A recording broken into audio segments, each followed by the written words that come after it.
finally heard from one of our missing intel team members. He says he has a solid lead on the epidemic at Mother Base. Take a look at the mission details ASAP.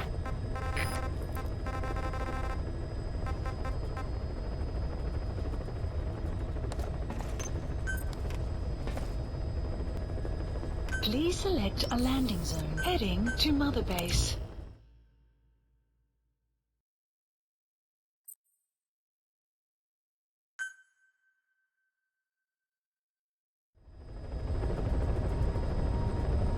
Boss, about Eli.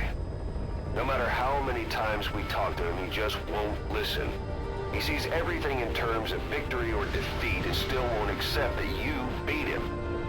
We're gonna have to put him in his place. Again.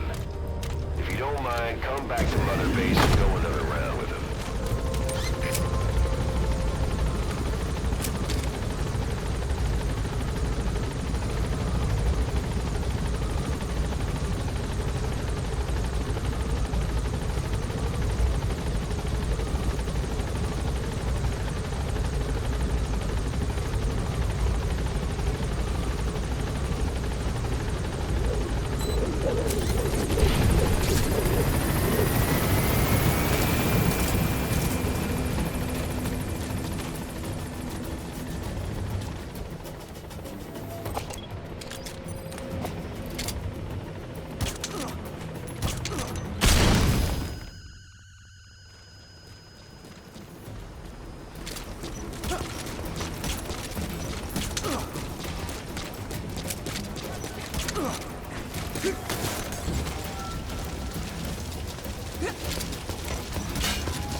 Has that brat finally accepted that he lost? Hopefully now he'll be a bit more obedient. Project has been added.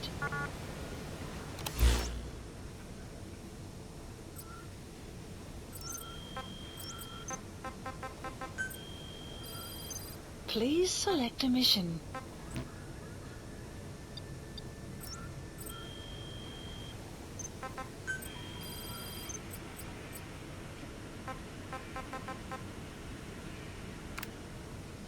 Select unit. Staff has been quarantined.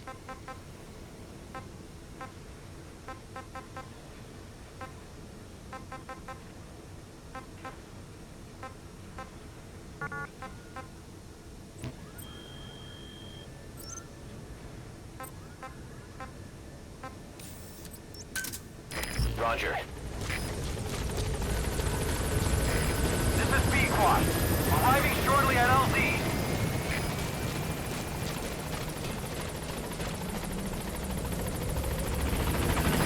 This is B-Quad. On station at LZ.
Please select a mission. Boss, the intel team's hard at work investigating the cause of that illness spreading through Mother Base.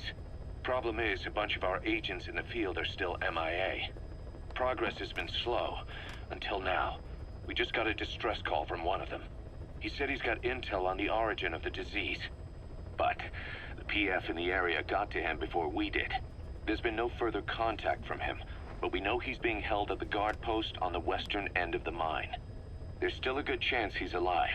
We can't afford to let him die. Right now, he's the only link we have to the root cause of the epidemic. Get our man back, boss. Mission accept. Heading to Central Africa.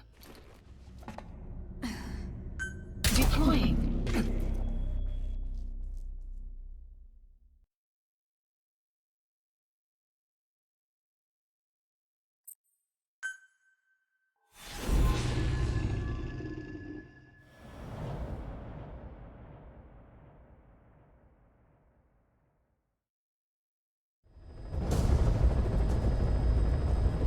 A member of the intel unit has gotten a lead on the epidemic that's crippling Mother Base. The problem is, our man has been captured by the PF in his operation area. He's being held at the guard post on the western end of the mine. Boss, we need you to get him out ASAP. Right now, he's our only link to the root cause of the epidemic.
Infiltrated outpost. You have arrived at your destination. Extraction arrived at Mother. Analysis complete. Analysis marker placed. Analysis marker placed. Analysis complete. Analysis complete. Marker placed. Analysis complete. Analysis complete. Check the VI on your iDroid. That's where the target is being held.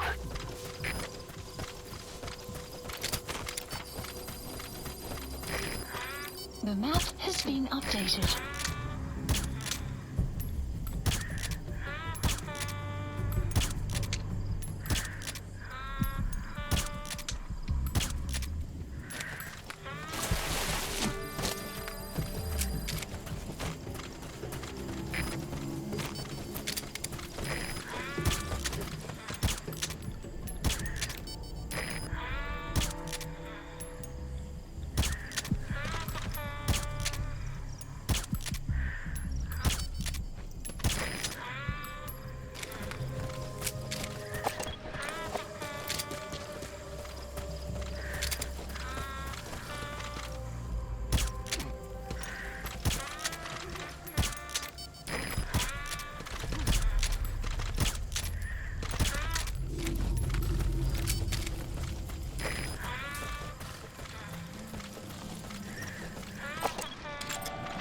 Analysis complete.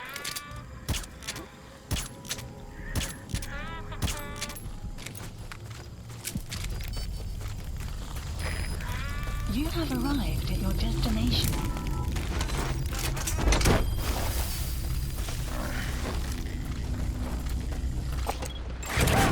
Analysis complete. You gonna extract him?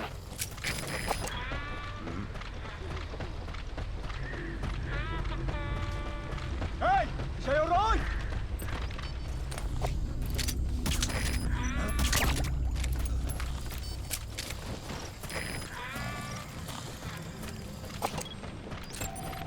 Analysis complete.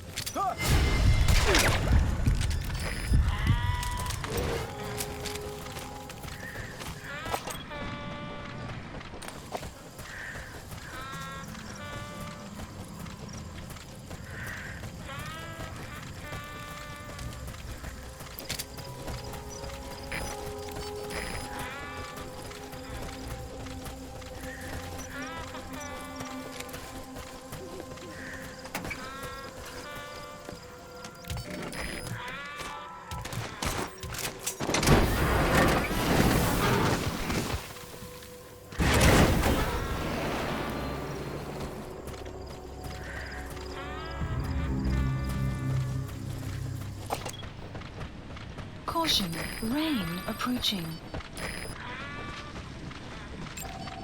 Analysis complete.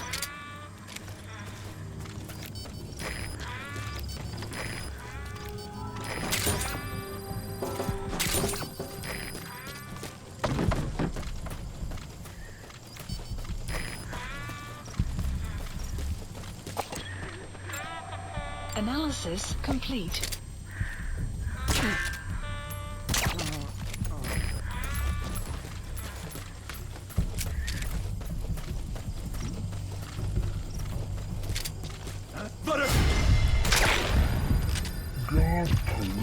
Captured.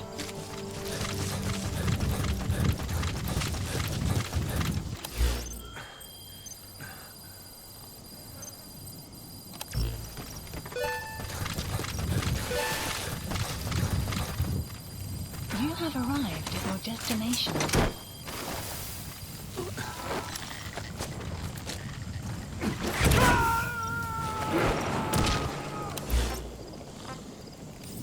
Support helicopter Roger. requested.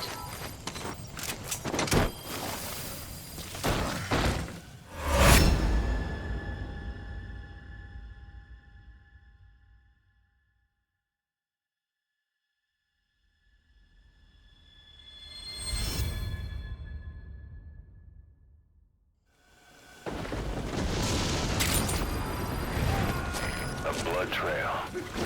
He got out on his own. Where is he now? The map has been updated.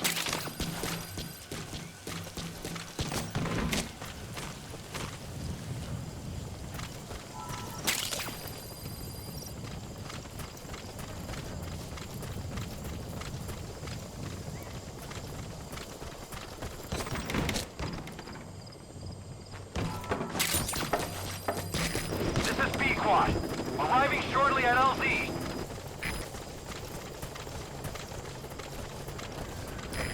This is B-Quad. Analysis. He got out on his Stand own. by. Boss, cover his escape, then extract him once the coast is clear. The map has been updated.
Time to go.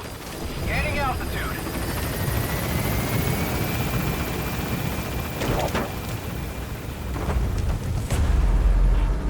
Exfiltrated. That's it. You've made it out of the hot zone. No sign of the enemy.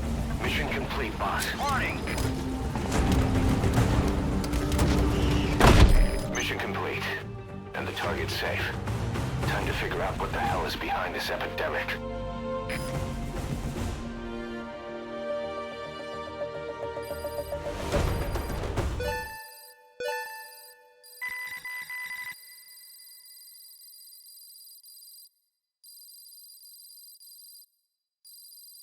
Extraction arrived at Mother Base.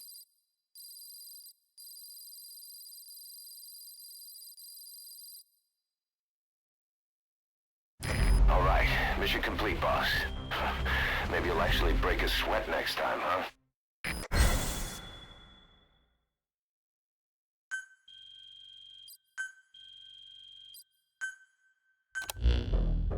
Boss, the intel team member you extracted is gonna be okay.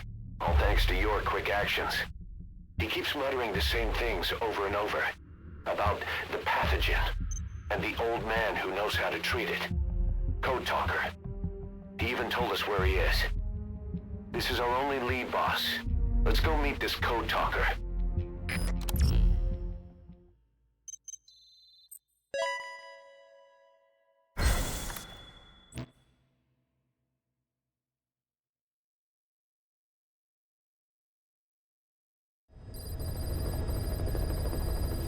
Mission Boss, list you updated. need to make contact with Code Talker, the old man who knows what the pathogen is. We have to stop this disease that's spreading across Mother Base. Select the mission on your iDroid.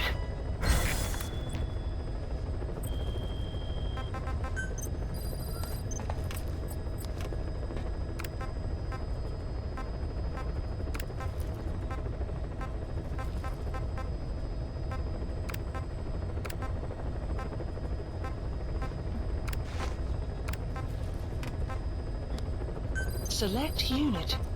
Staff has been quarantined. All right. We'll quarantine the staff you specified. Did you figure out what's causing the infection?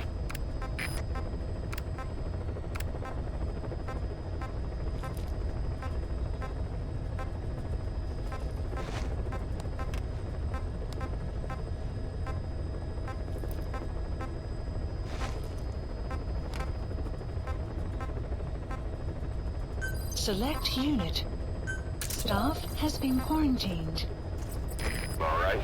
We'll quarantine the staff you specified. Did you figure out what's causing the infection? Please select a mission. Boss, you need to make contact with the Code Talker, the old man who's supposed to know what's behind this infection. The intel team member you extracted was able to pinpoint his location. A forest that stretches across the Angola-Zaire border. The locals call it Lufwa Valley, the Valley of the Lost. The target's in a mansion deep in this valley. A PF is deployed there, but we've also spotted an unidentified group operating in the area. If Cypher developed this pathogen, there's a good chance our target played a central role in that process. But is this their weapon to surpass Metal Gear? Will the pathogen or its cure lead to Cypher? This guy is the key to everything. Boss, make contact with Code Talker and extract him if you see fit. We can't afford to lose any more men. We have to stop this thing. Mission accepted. Deploying.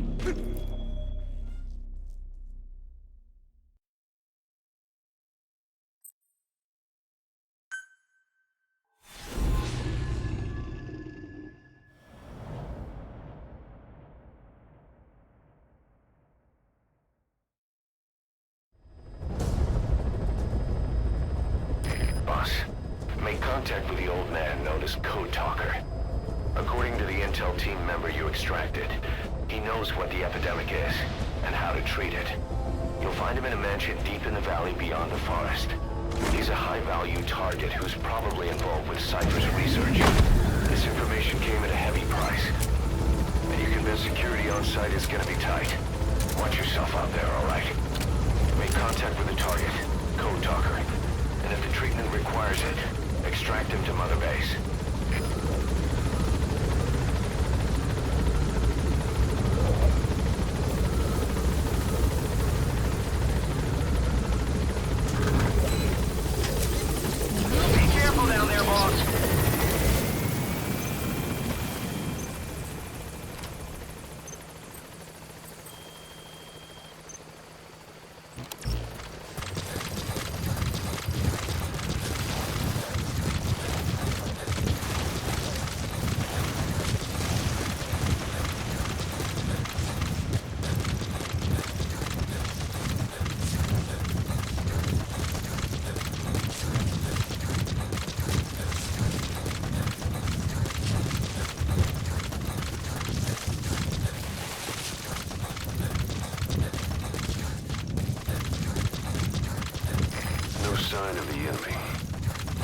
security in the area, I'd expect to see a patrol by now.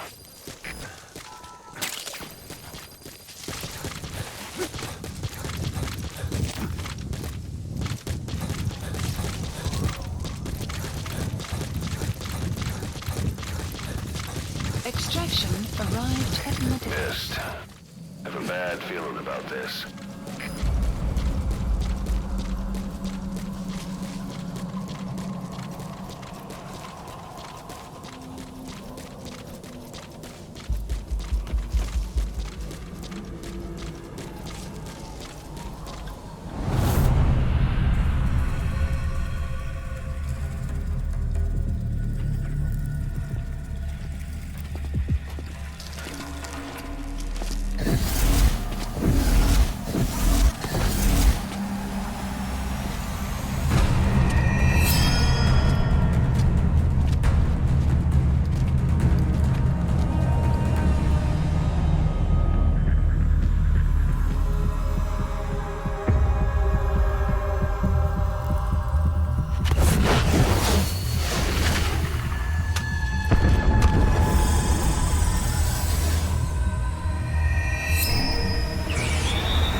It's the skulls.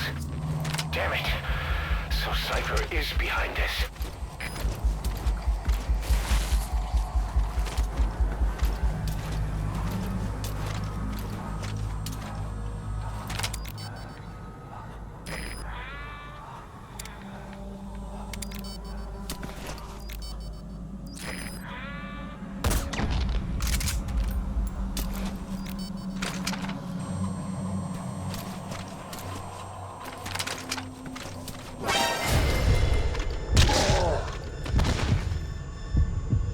Sniper! Where are they? You see that? The sniper vanished into thin air. Just like quiet.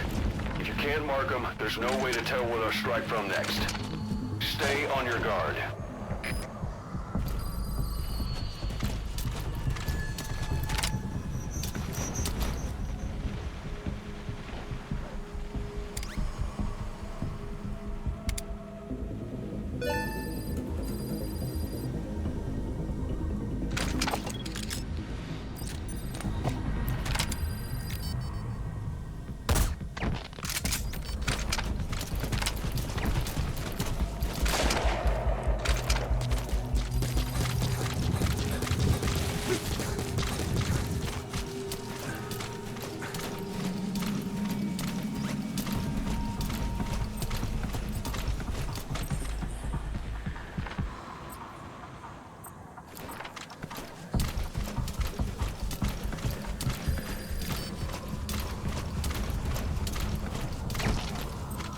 Ceasefire!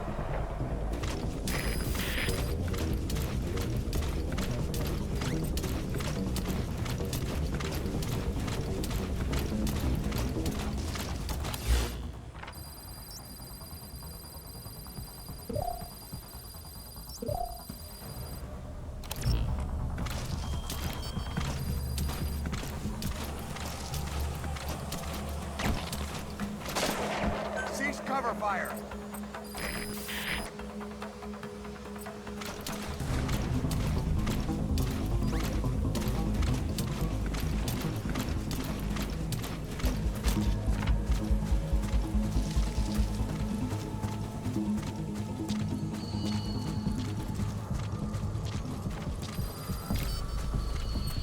Stand down!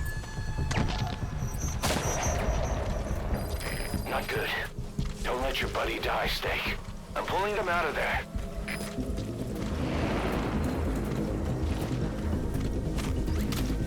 Buddy departing area of operations.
took them all out. That's incredible, boss. Our men can rest in peace now.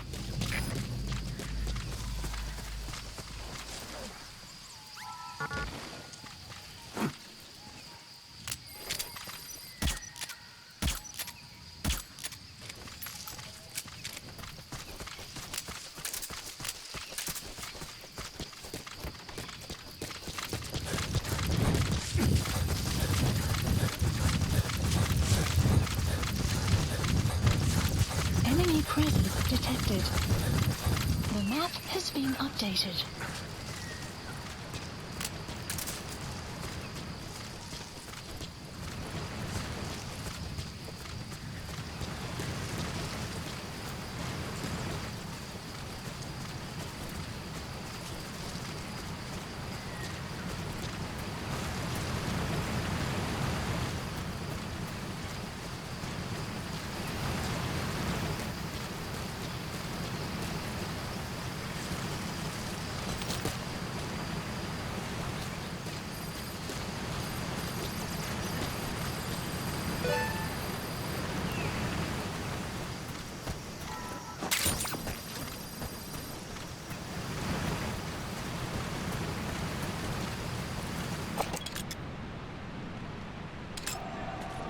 They're with the PF Zero Risk Security. Analysis. Looks like they're protecting the target. Why don't you try interrogating them? They might know the target's exact location.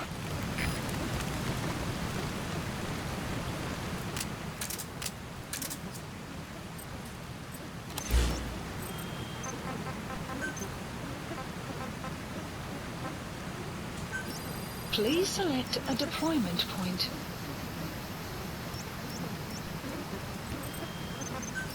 Please select a deployment point. Dispatch requested.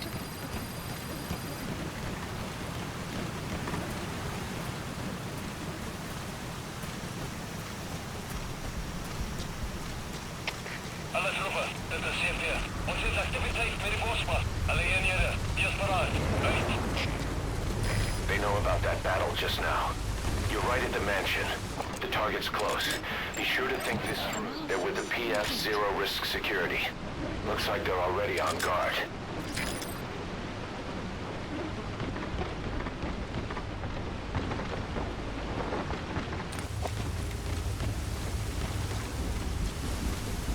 Buddy has arrived at sniping. You have arrived at your destination.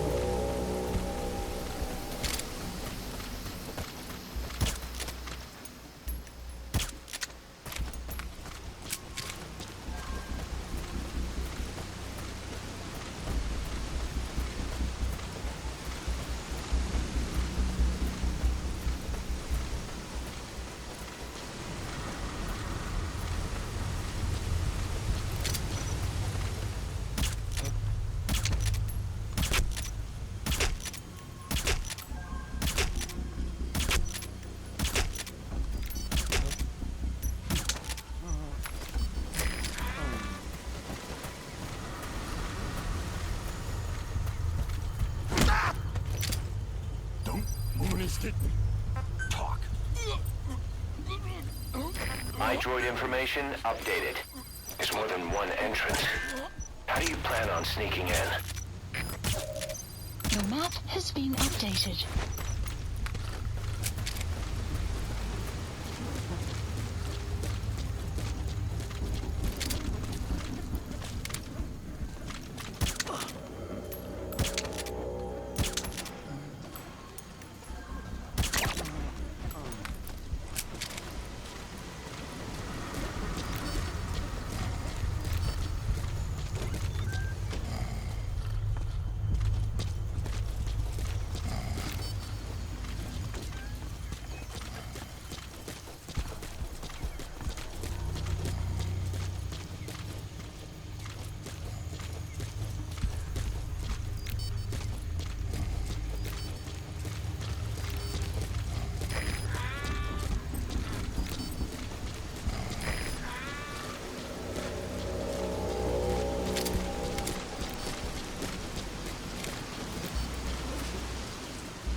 Mona, alsjeblieft.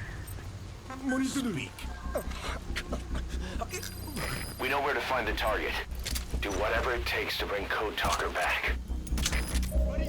The map has been updated.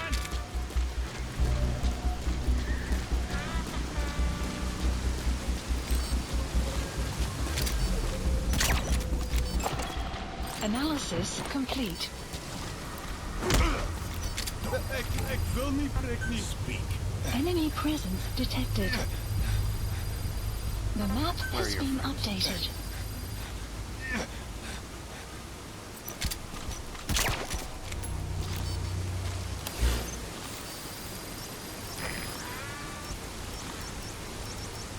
Marker placed.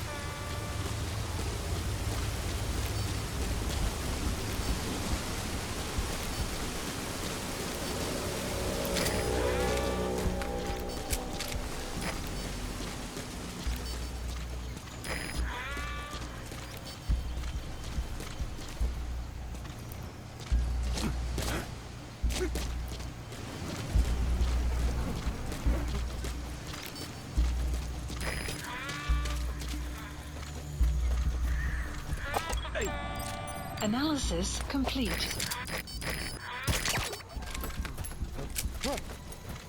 Weet wel, wat gedaan?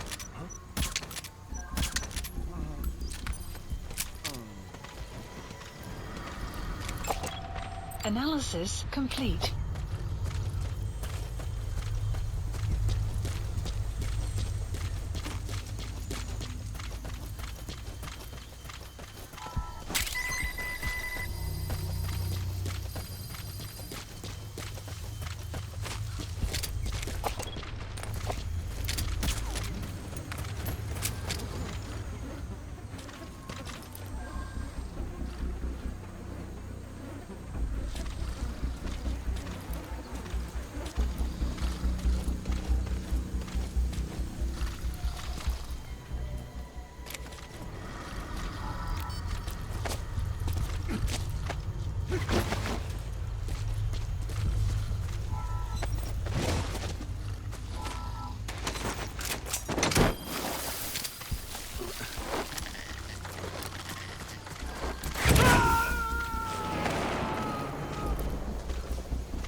Subject on board.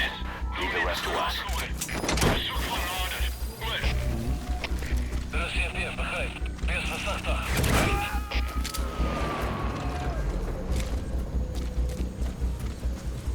You gonna extract him?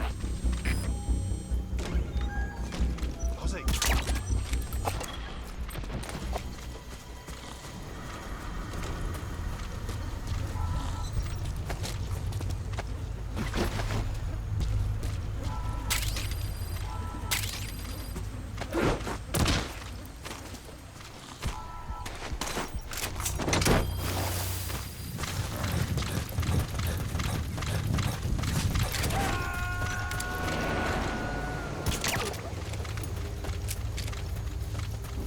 Subject on board. Leave the rest to us.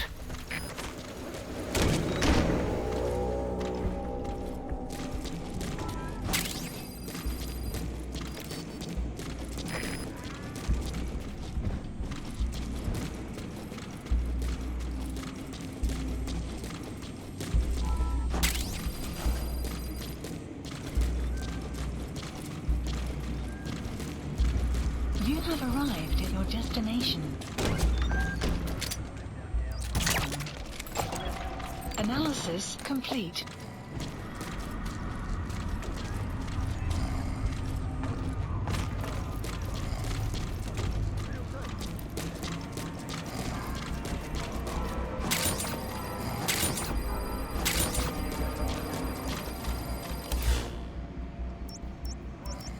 Marker placed.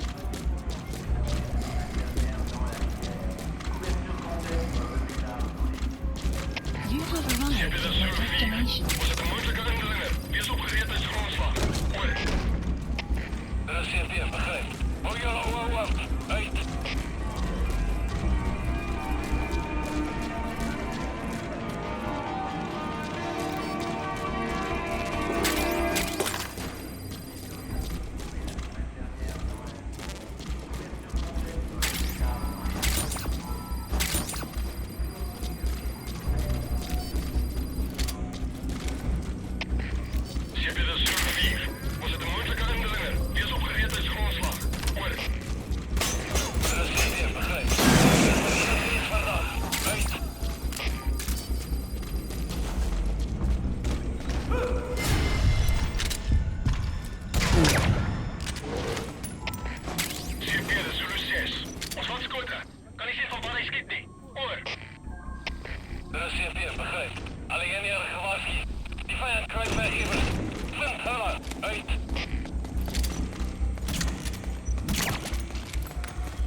Outpost captured.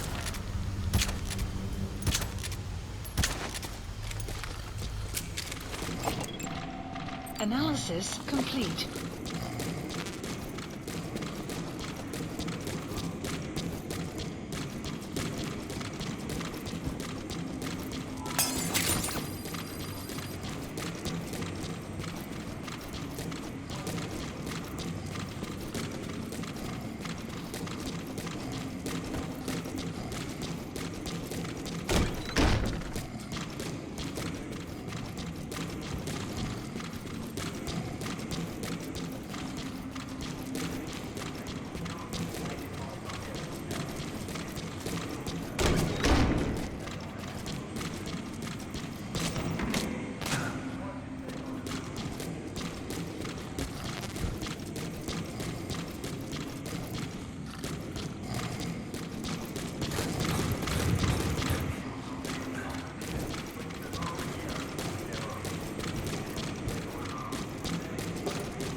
I've been waiting, Tilich.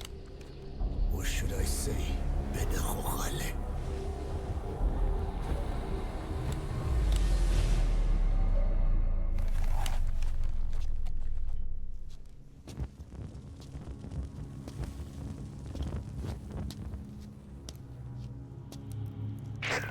That's him. That's Code Talker. Look familiar? It's infecting my men. How do we... Silence. Or death. What do you... It could be in here. Stay quiet. Your life depends on it. Sit.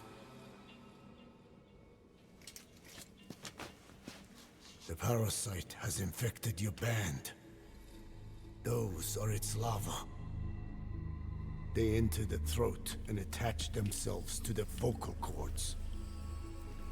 They mimic the host's membranes flawlessly. No one can tell the difference. Upon reaching maturity, they mate. Sustained exposure to a particular sound triggers copulation. The resulting larva then feast on the host lungs, killing it. The particular sound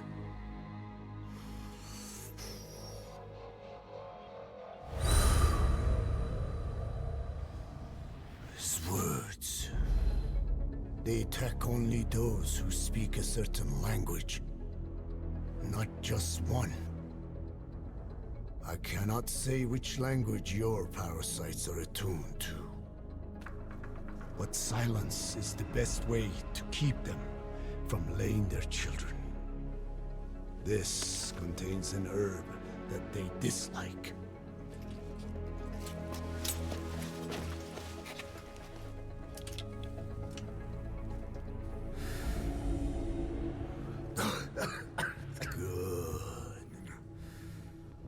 That should deafen them for a while.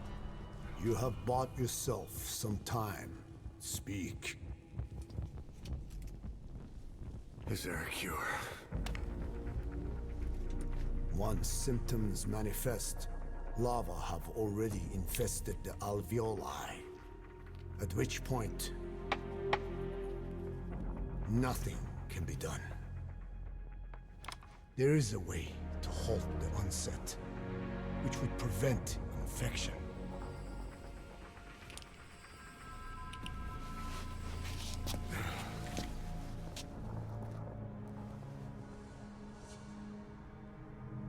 I need your help. He stole the ones I sealed away, forced me to do his terrible work. Skullface. Even a country like America sways in his wake. I could not defy him. The fate of Dene lies in his hands. However, perhaps the Nishia led you here. If my children have upset the Hojun of the world, it falls to me to set it right.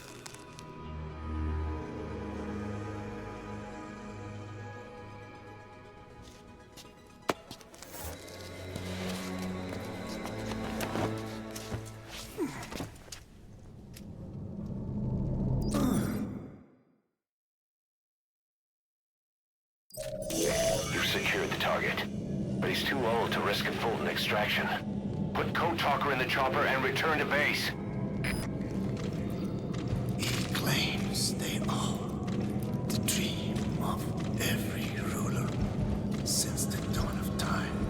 Teach them your enemy's words, then unleash them on his lands, destroying only those who speak his tongue.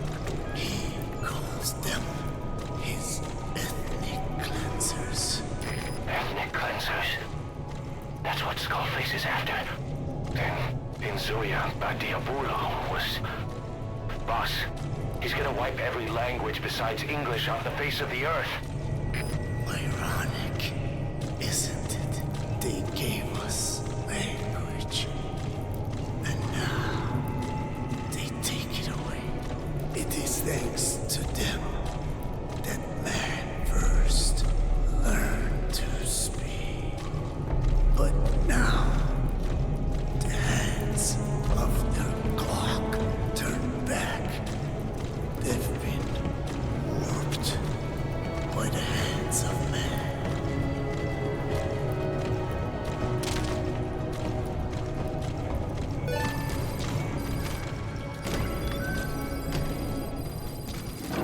Extraction arrived at Mother Base. Mission info has been updated. Development project has been added.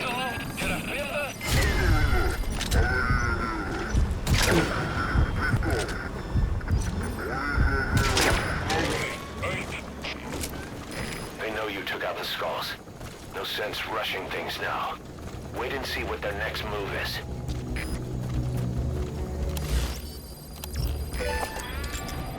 Analysis complete. Analysis complete.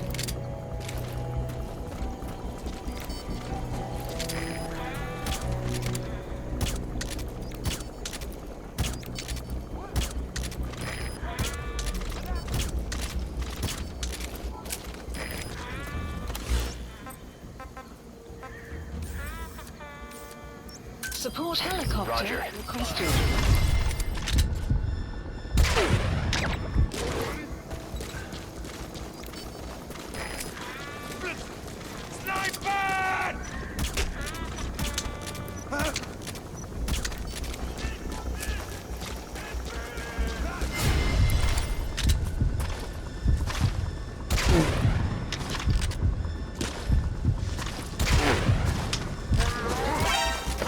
Boss, protect the target. If he dies, Mother Base dies with him.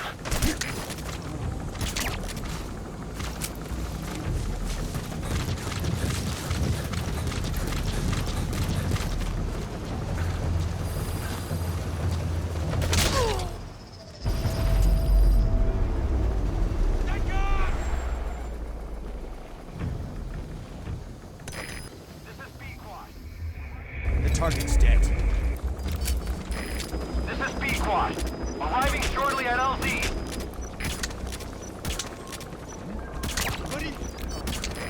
This is B-Quad. Have arrived at LZ. Will stand by. Support helicopter has arrived.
Enemy presence detected. The map has been updated.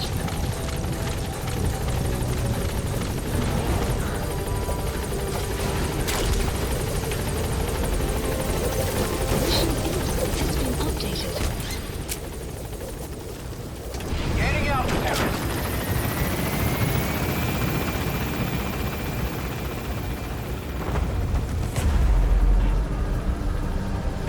Enemy presence detected. The map has been updated.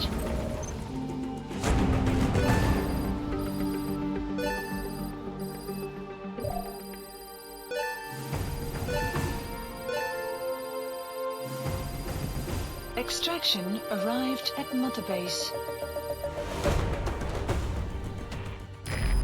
right. Mission complete, boss. Maybe you'll actually break a sweat next time, huh?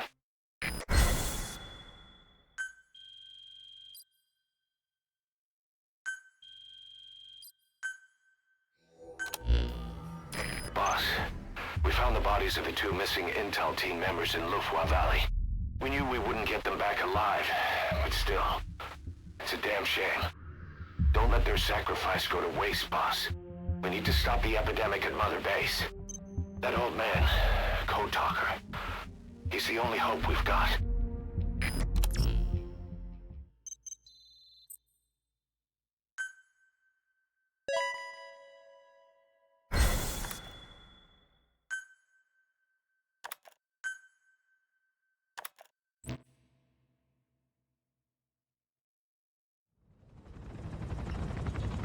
Tell me how to fight it. I hid the answer in a microbe this one carries.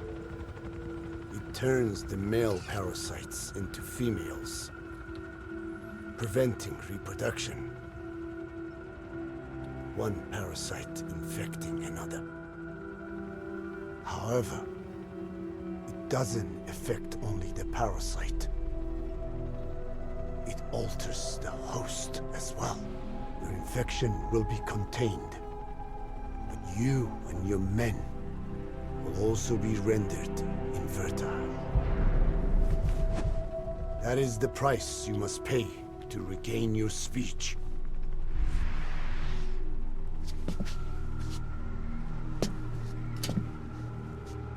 That freak show back there.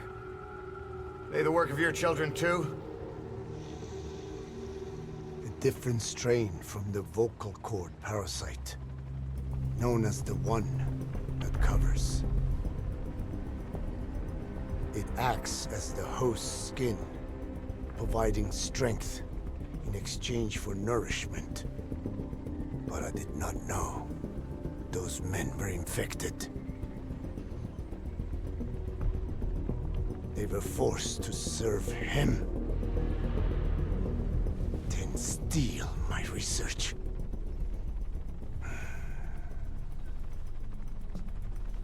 Have you seen one of their vehicles?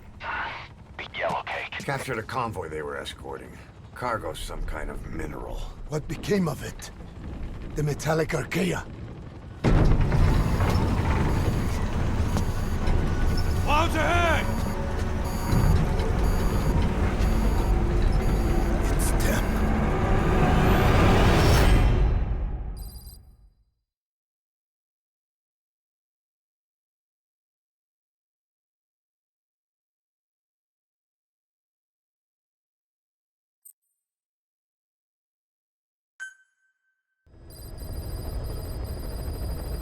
Mission. Boss, are you okay? So the vocal cord parasites that have infected Mother Base, they're ethnic cleansers designed to silence those who don't fit into Skullface's worldview. We can't allow him to have such power. Go over the mission details and get going ASAP.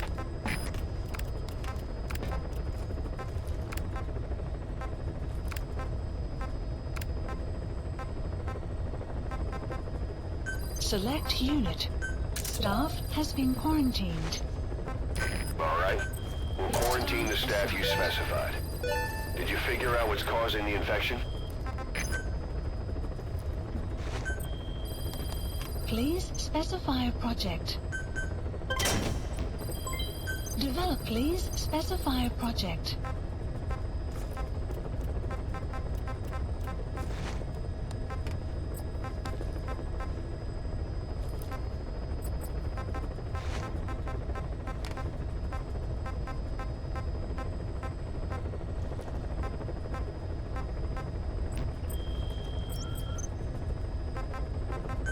Please select a mission.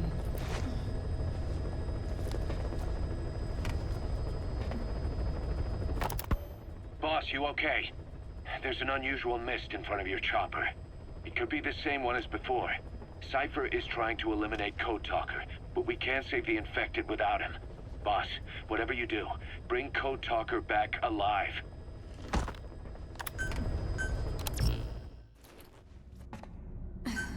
Deploying.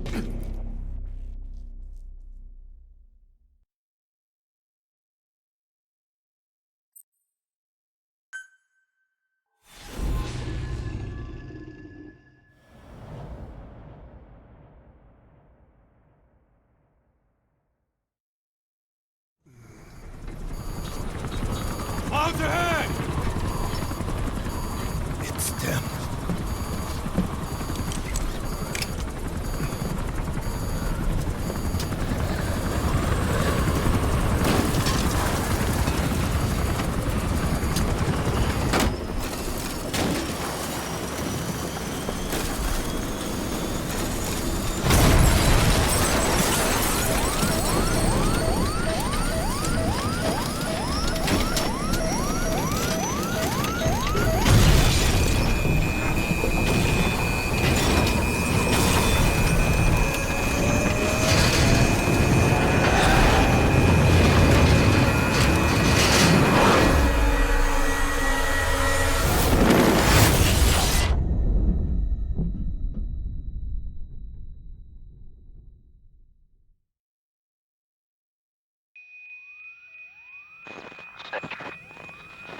Can you hear me? Are you okay?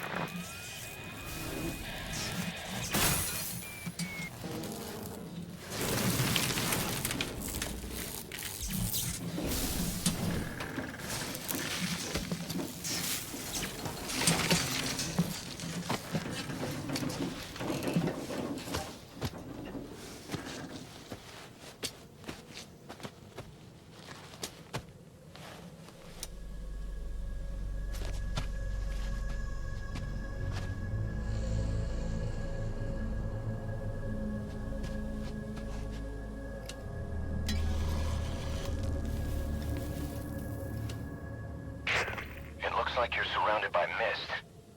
The support chopper can't get close to your position right now.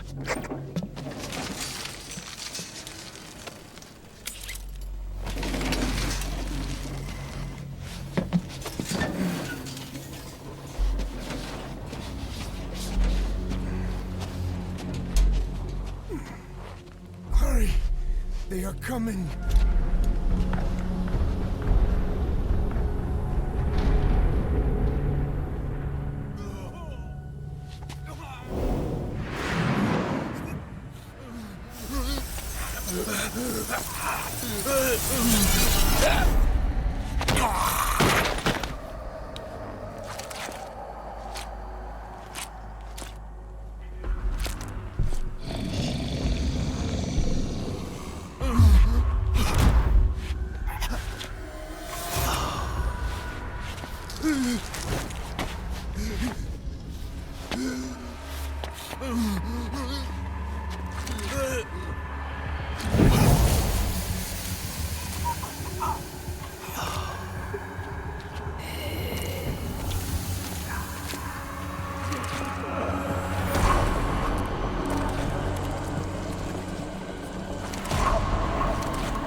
We are their quarry.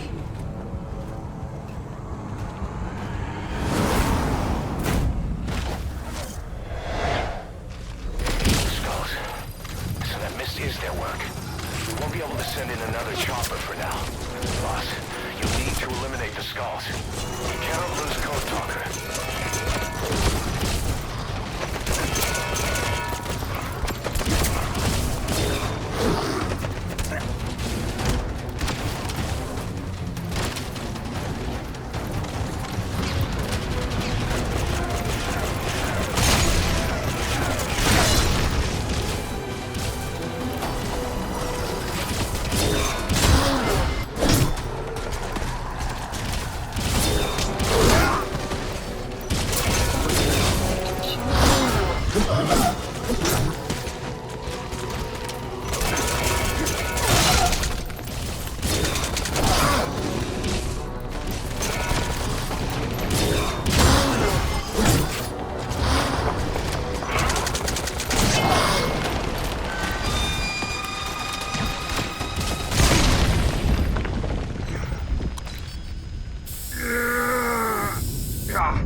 another chopper. Get Code Talker to the LZ and wait there. Mission info has been updated.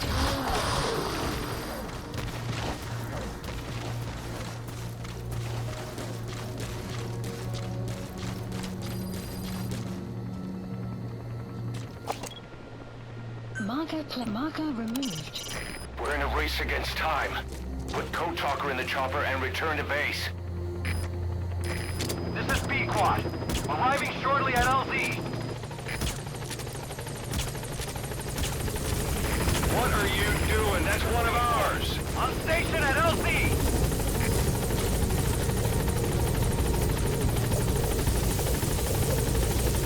Get in, boss. Support helicopter has arrived.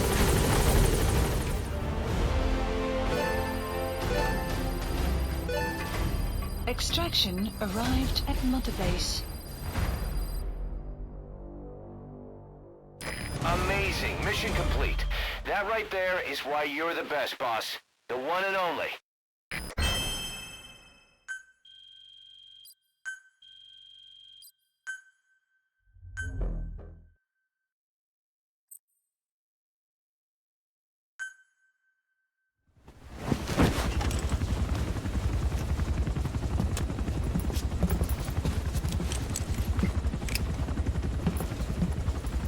Skullface is no longer in Africa.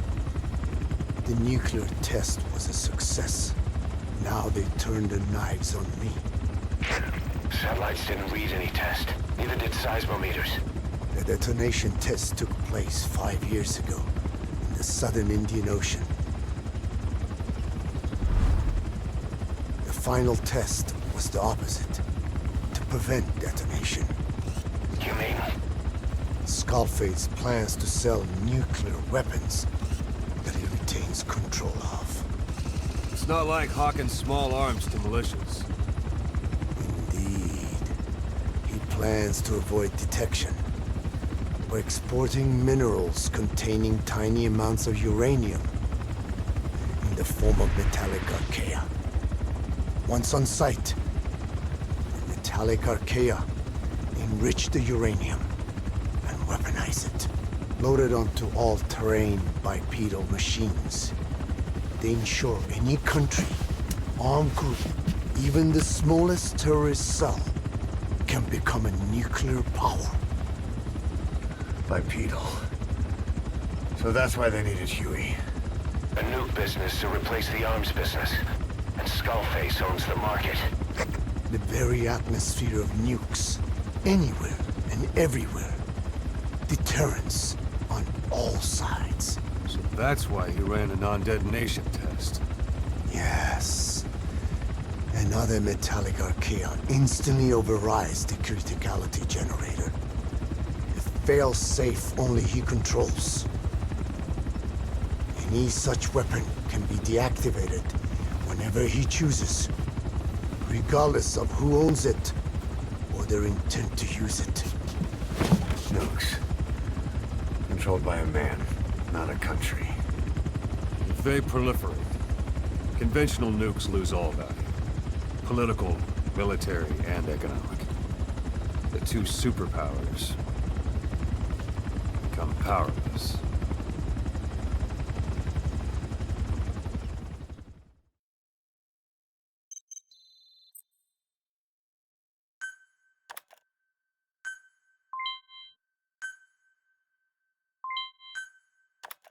The R&D and medical teams have come up with a proposal for a new suit that applies Code Talker's research, the Parasite suit. Apparently, it can recreate some of the Skull's unusual abilities. But in order to use those abilities, it needs parasites. If you want to wear this suit, you're going to need to get a hold of parasites by extracting skulls.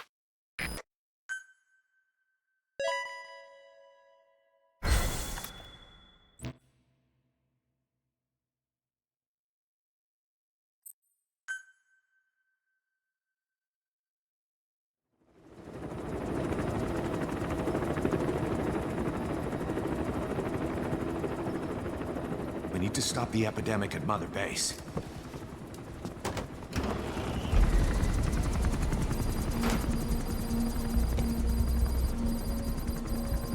About the pathogen spreading through Mother Base, what's your opinion? Textbook symptoms of vocal cord parasite infestation. And judging from this casualty list, it is the Kikango strain. Meaning, a breed of parasite that triggers symptoms upon detecting pronunciation specific to Kikango.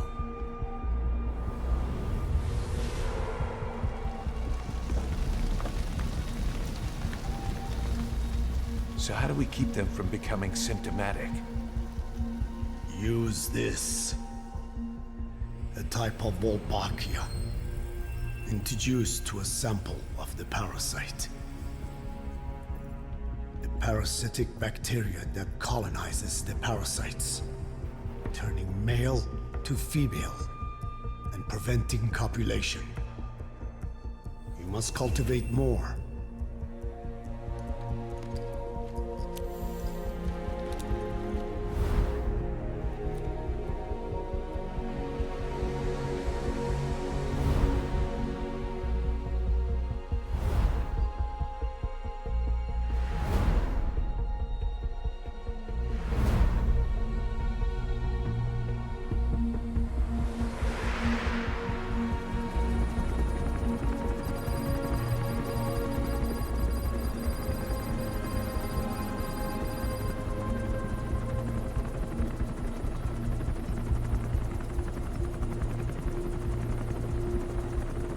Thanks to Code Talker, we've managed to put a stop to any new vocal cord parasite infections. We couldn't save those already symptomatic, but everyone who survived has been released from the quarantine platform.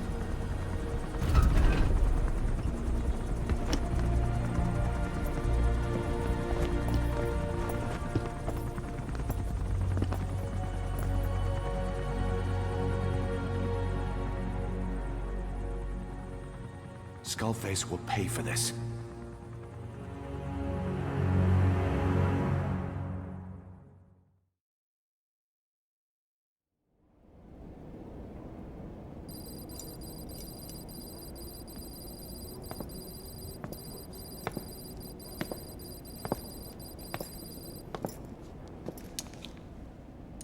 Again with the truth serum? What are those legs made of? Titanium? All the way to the femur.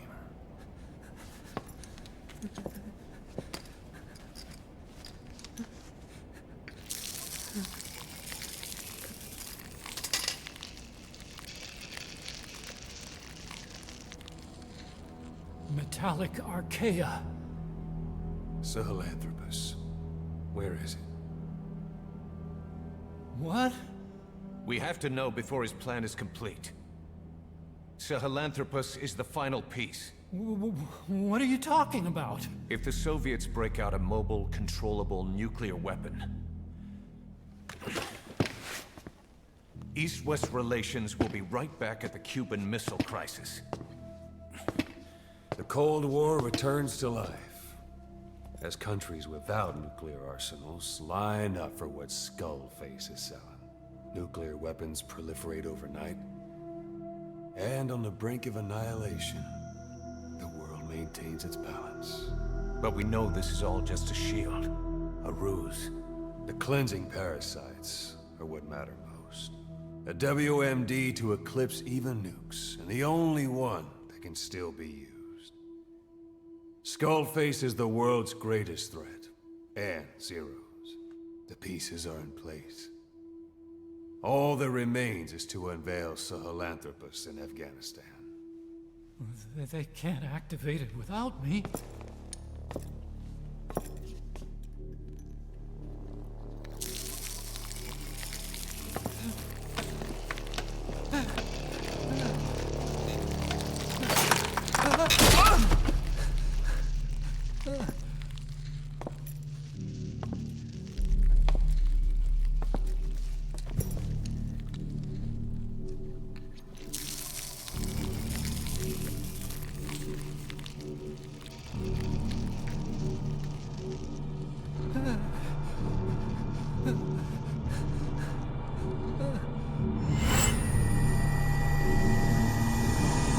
Okay, B-0. Sahelanthropus is beyond the Soviet base camp, in a lab built by the Soviet philosophers. That's what you're looking for. But I have no idea how he's controlling it. It wasn't designed to accommodate a human pilot.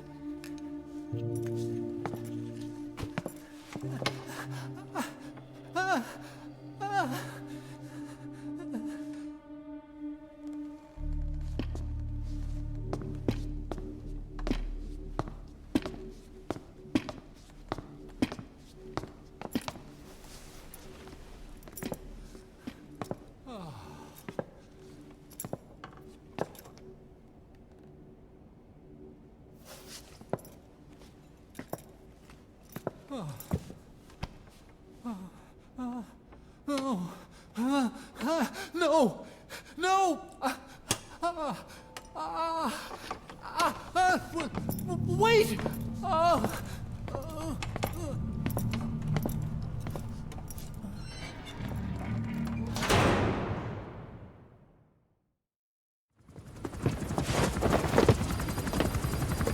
We got word from Afghanistan.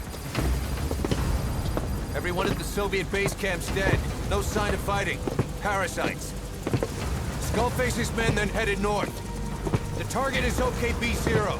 That's where he'll activate Sahelanthropus. Unless we stop him, he'll go down in history a conquering victor. We can't let that happen. Wipe him out. Don't leave any trace of his existence. I'm gonna need backup on this one.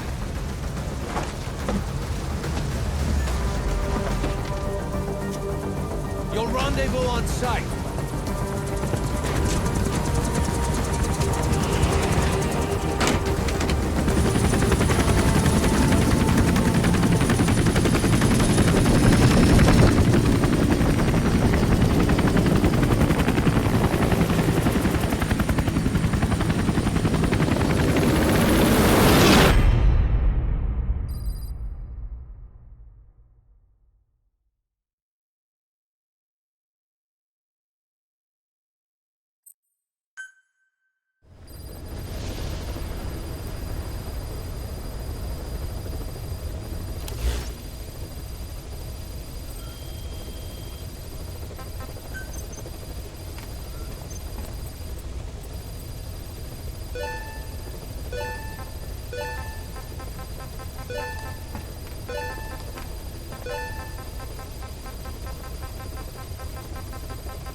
Mission list updated.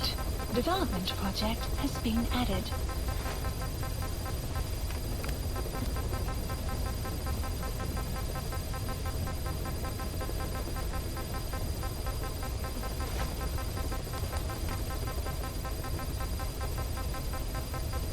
Select unit.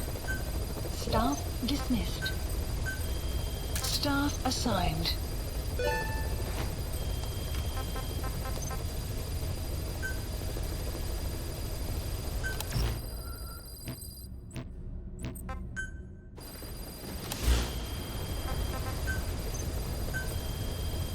Please specify a project.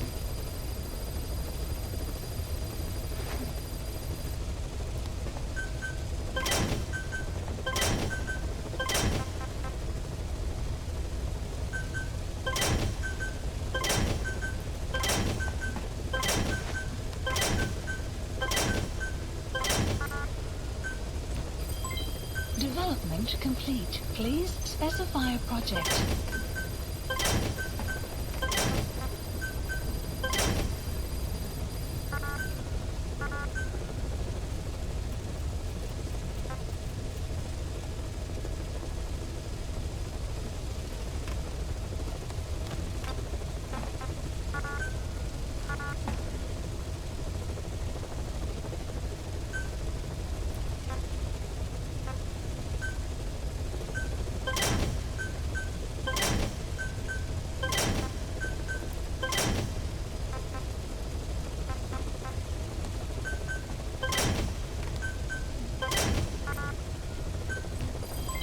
Development complete. Please specify a project. Please specify a project.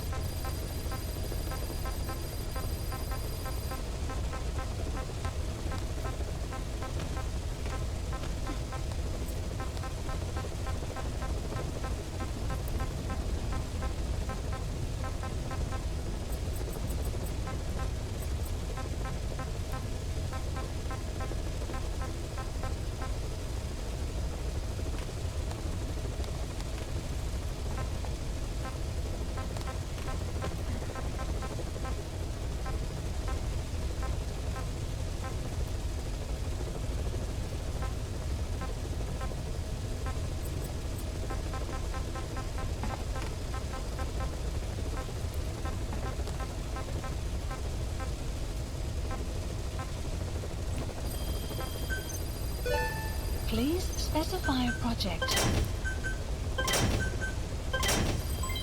Develop. Please specify a project.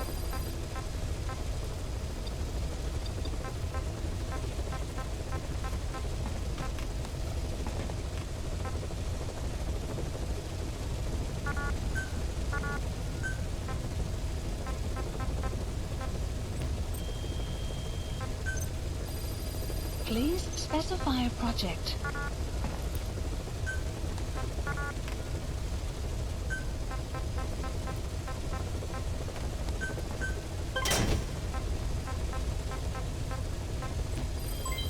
Development complete. Please specify a project.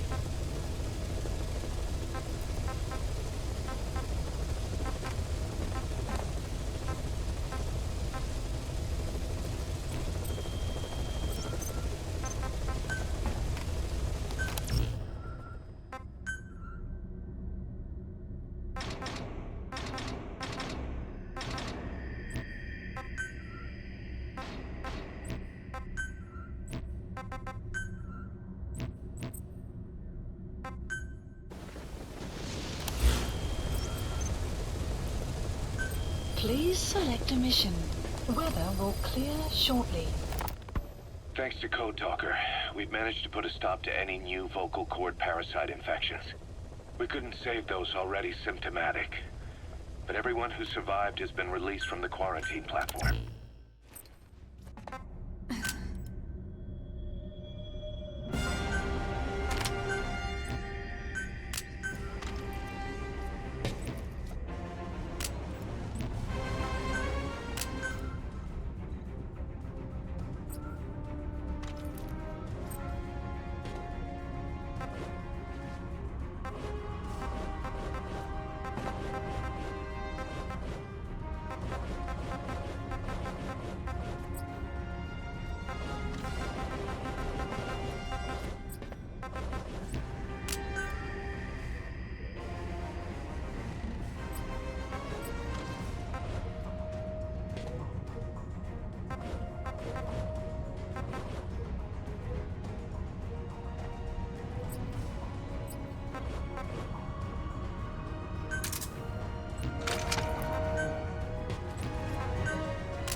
Deploying.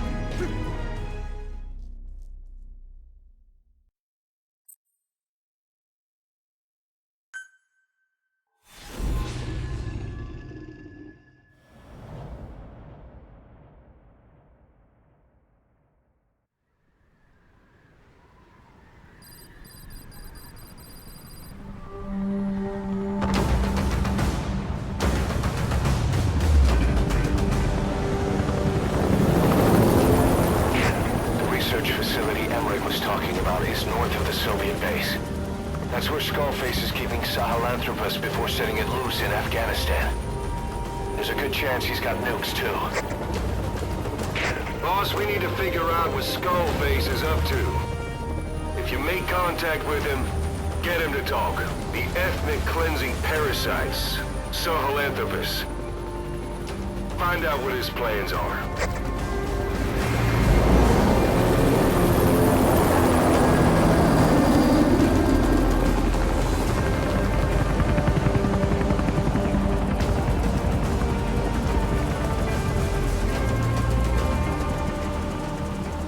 All we know is that Skullface's plans are on the verge of fruition. We need to stop him while we still can.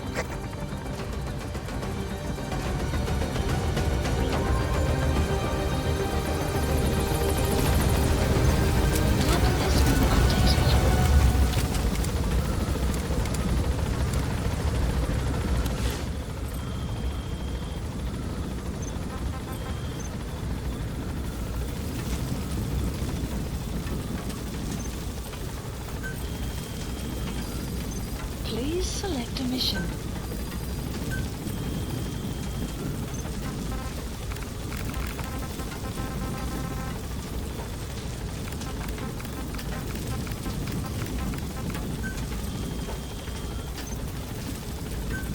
Unit dispatched.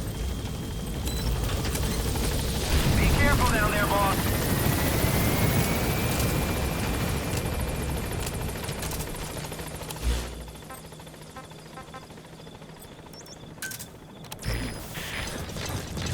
Soviet soldiers in that area are all dead. Apparently XOF unleashed the Russian parasite strain. To isolate the facility, they first spread reports of a chemical weapon leak. The infection won't spread into the surrounding regions. Still, I think they just exterminate the men who work with them all this time. Skullface must be making his final play.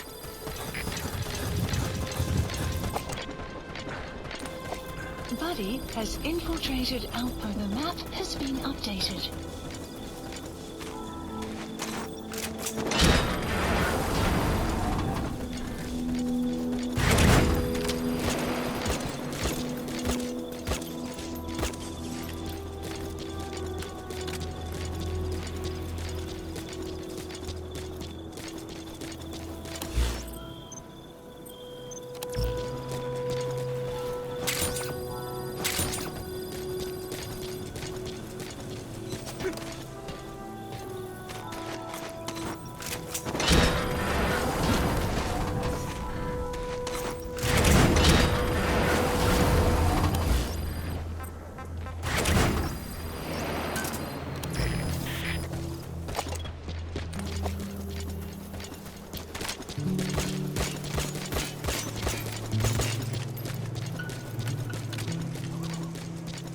Eli snuck into the cargo on board the chopper.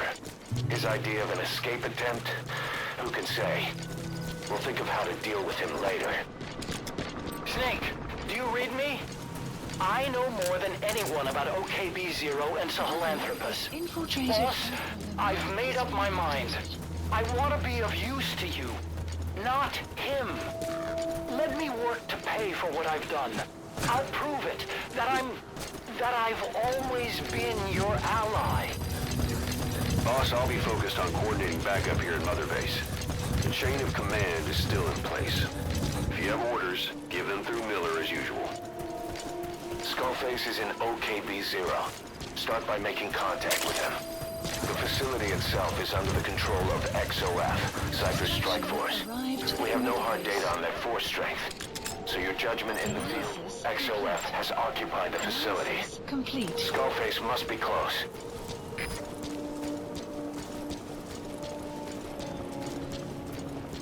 Enemy presence detected. The map has been updated. Boss, get down. The enemy's sniper. Stay low and crawl along the ground. That should enable you to sneak past enemies.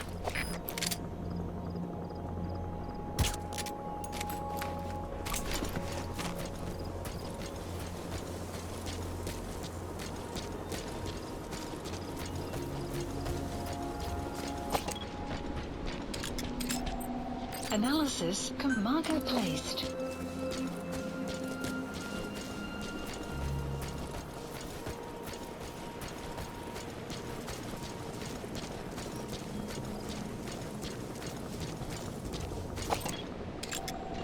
Analysis complete.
Don't do it.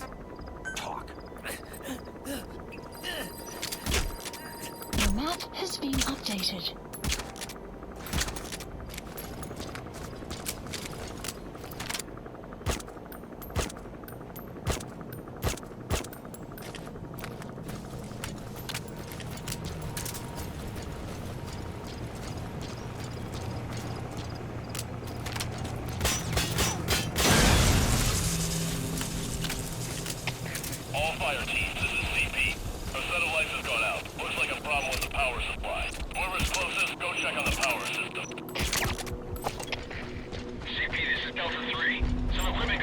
Analysis complete. Over. This is CP.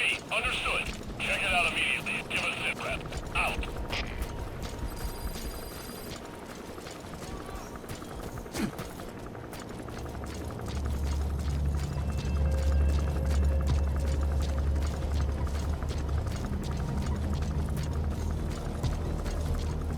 You have arrived at your destination.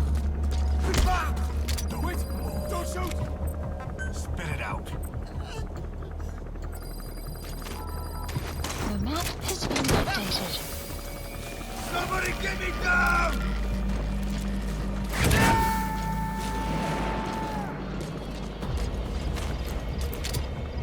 You gonna extract him?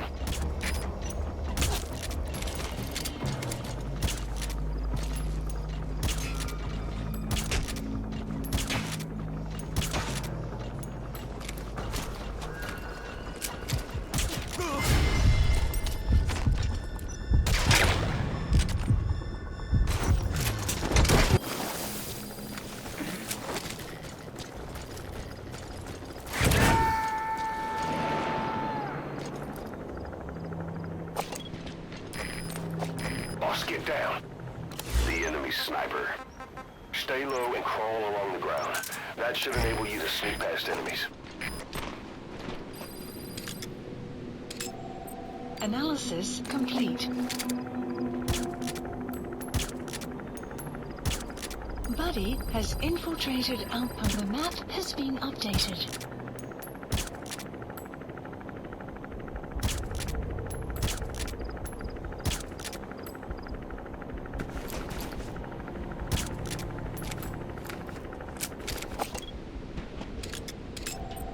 Analysis complete.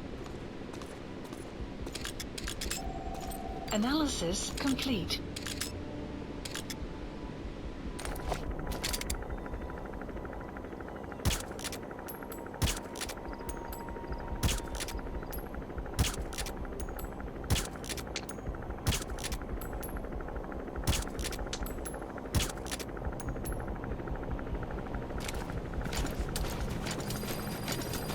Extraction arrived at Mother Base. Analysis marker placed. Good work. 2 more gates to go. Still all quiet as a silo. No sign of Skullface or his Goliath. Surely they can't already have... No, never mind.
Analysis complete.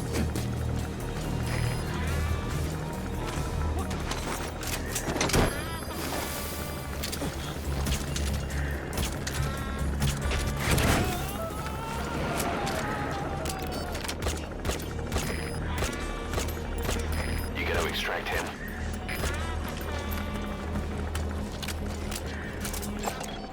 Analysis complete.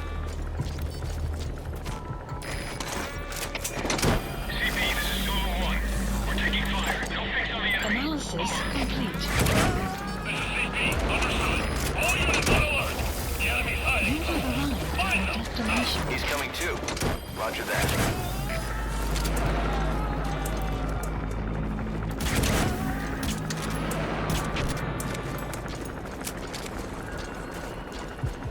You gotta extract him. Analysis complete.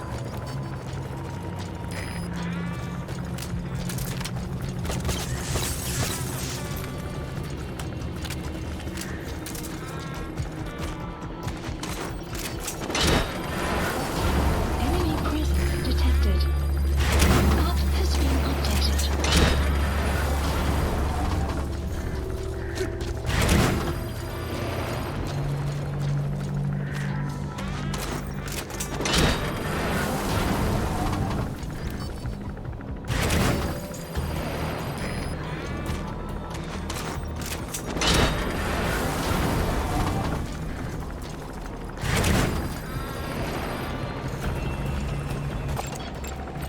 Analysis complete.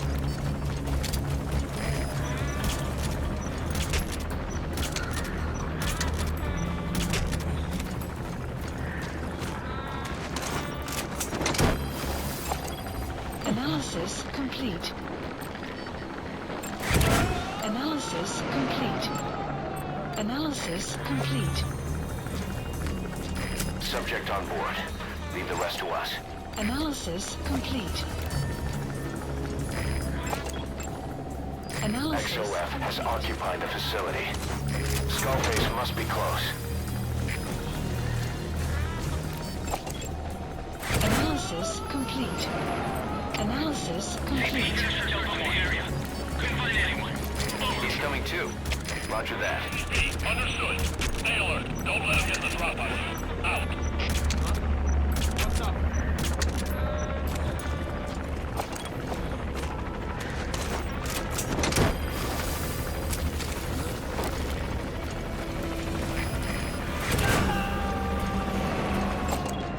Analysis complete. Analysis You gotta extract him.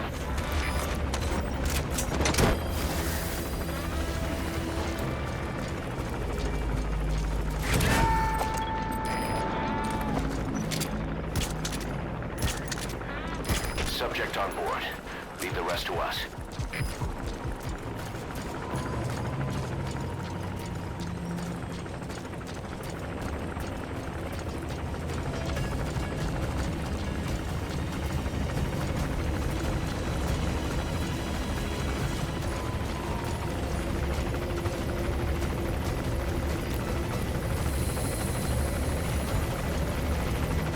Extraction arrived at Mother Base.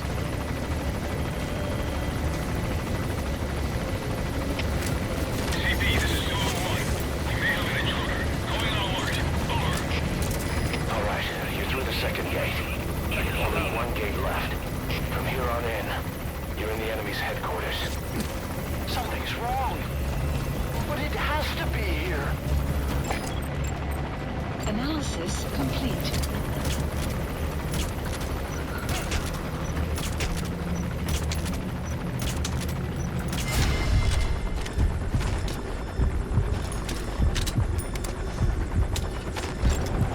Analysis complete.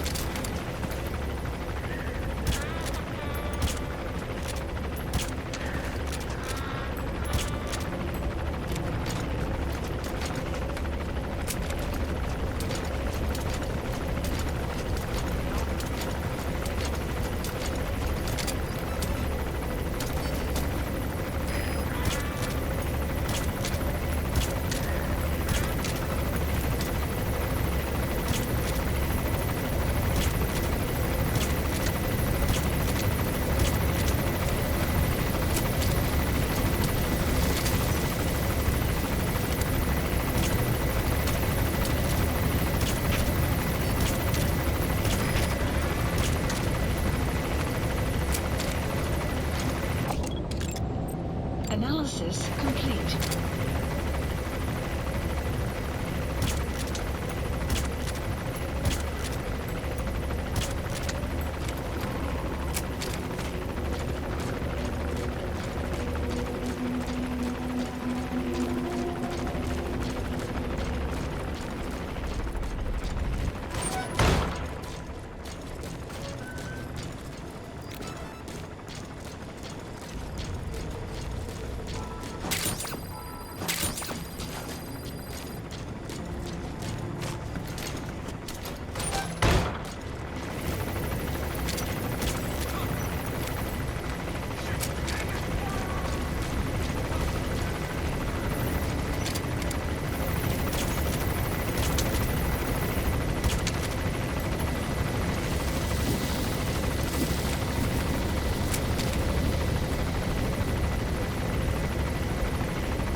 Extraction arrived at Mother Base. Checking here. How shall we proceed? Over. This is CP. Understood. Tighten security and stay alert. Out.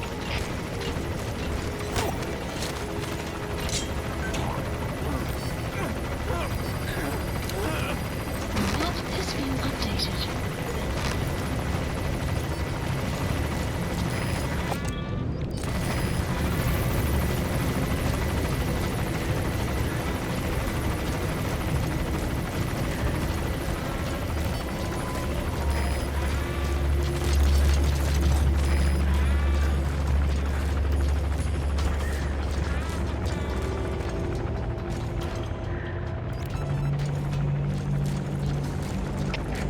CP, this is Zulu 1. We may have an intruder. Going on alert. Over. This is CP. Understood. Watch for anything suspicious. Out.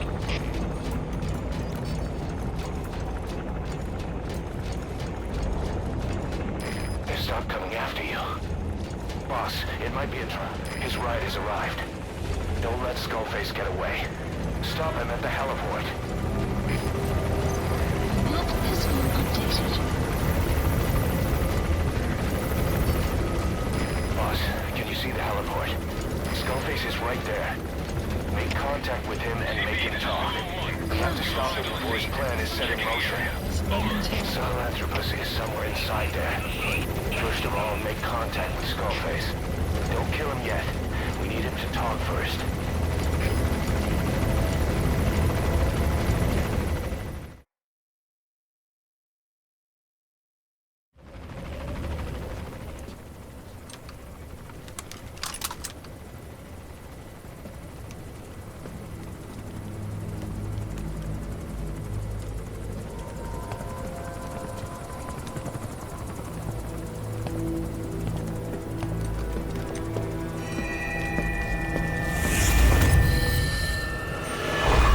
You too have known loss, and that loss torments you still.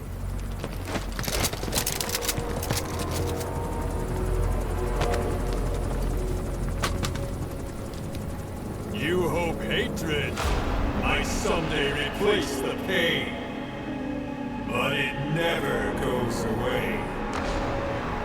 It makes a man hideous, inside and out. Wouldn't you agree? We both are demons. Our humanity won't return. You, me, we've no place to run, nowhere to hide. And that is why I'll show you my demon. Follow me, big boss!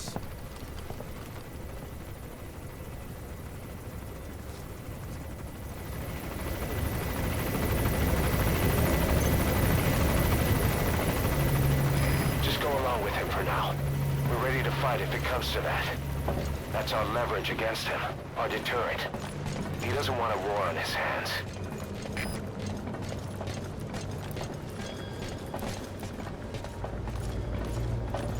Whatever the Navajo told you, with just one possible solution derived by Cypher, my will is different.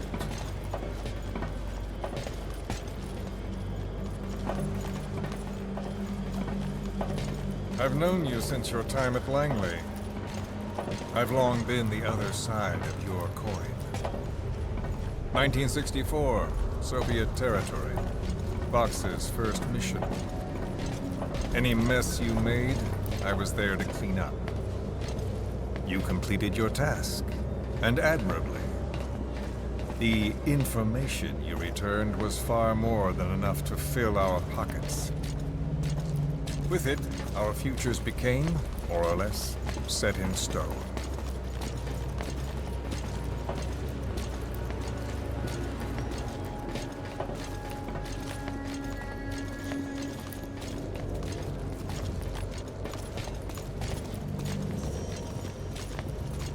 And then the Major came to me with an idea. Washington doesn't know how to spend money, he said. I'd like to redirect it. His goal was an organization dedicated solely, covertly, to supporting America. Cypher. You know the rest. To him, it was mourning the loss of his friend. Or rather, an act of revenge on the world, but America most of all.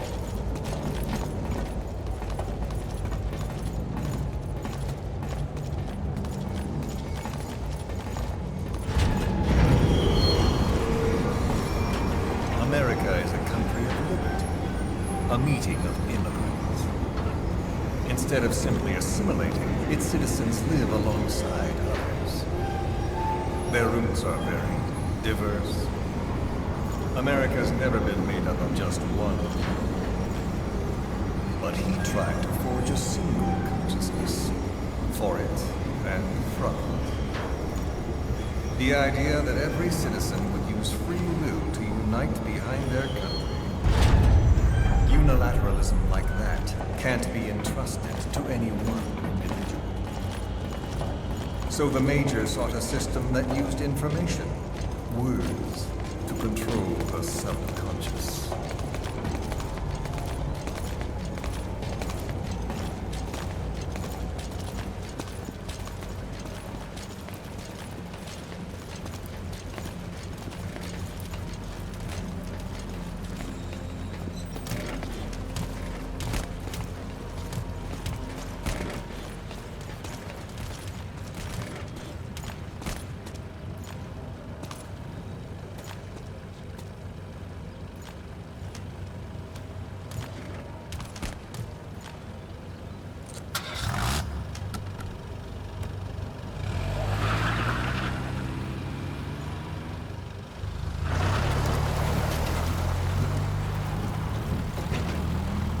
To unite America and the entire world. The Major thought this was his friend's will. But I think he never understood what she wanted. Before he ever walked or cried, even before he was born, his mother tongue was English. He doesn't know the pain of losing his own language. Not yet. He cannot understand her will. I do. I was born in a small village. I was still a child when we were raided by soldiers. Foreign soldiers. Torn from my elders, I was made to speak their language. With each new post, my masters changed, along with the words they made me speak. Words are peculiar. With each change, I changed too. My thoughts, personality, how I saw right and wrong. War changed me. And not only my visage. Words can kill. I was invaded by words, burrowing and breeding inside me. A philosopher once said, "It is no nation we inhabit, but a language." Make no mistake.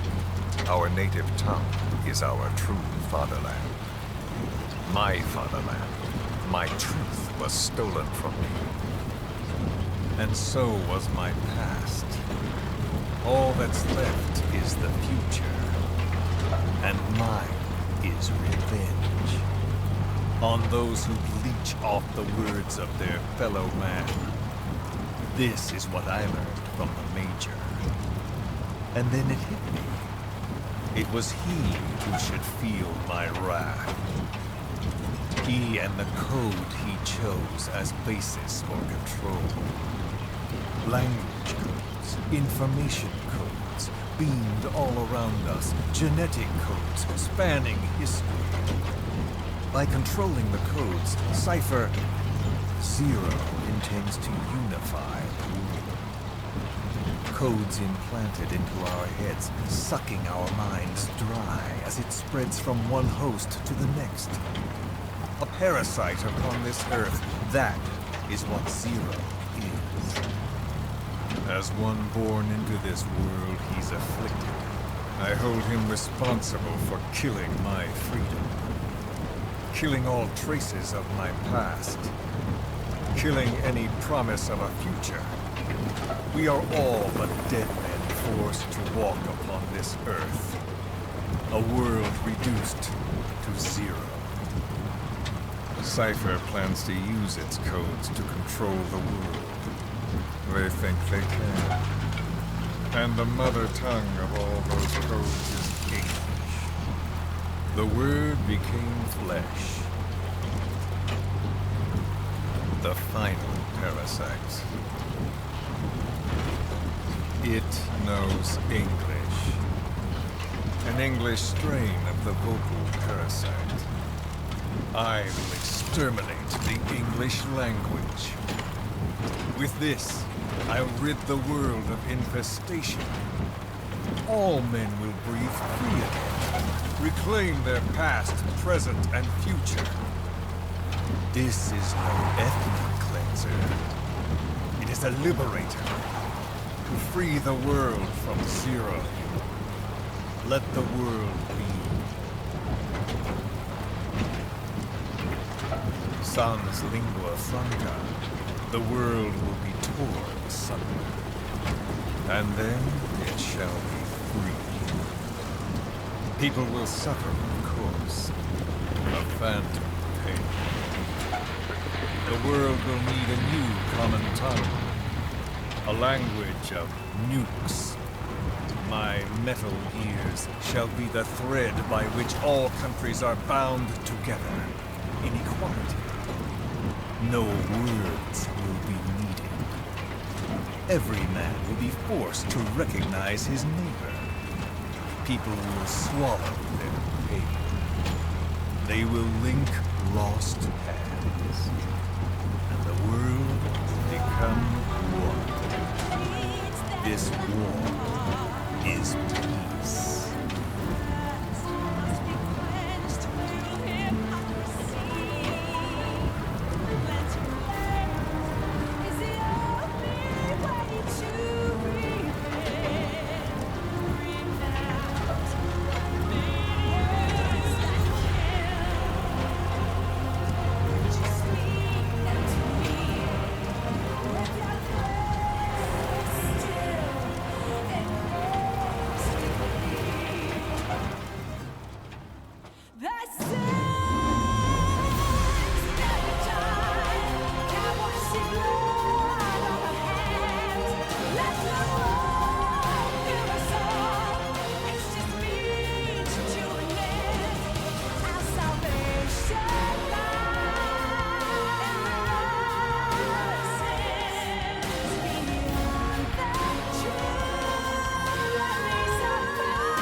When the world witnesses Sahelanthropus, the hands of the Doomsday Clock will roll on, regardless of zero. Sahelanthropus will take the first giant step into a brave new world. It is the bell with which a world trodden upon by words declares its independence.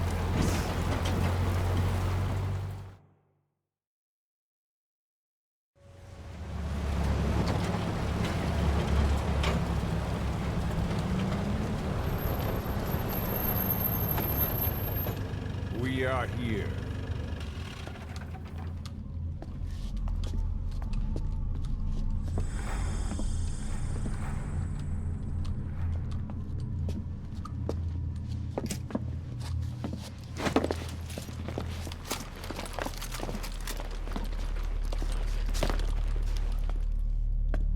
Remember the Alamo.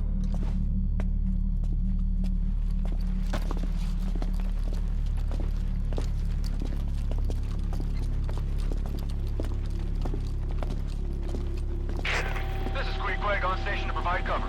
Get us a line of fire. Roger that.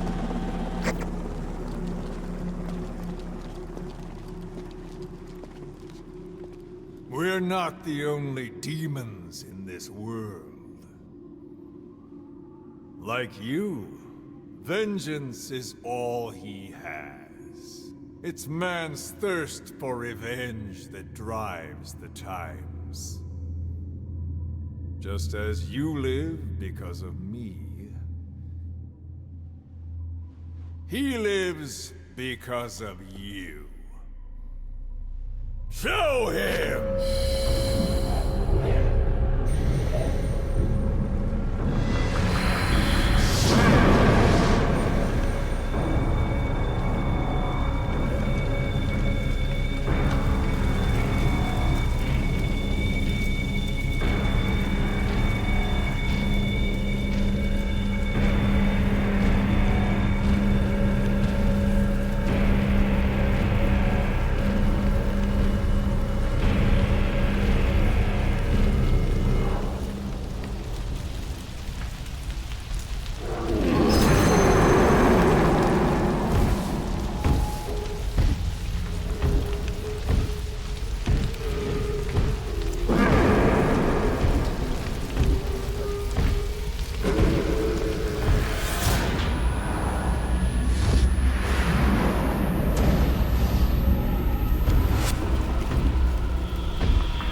Wait!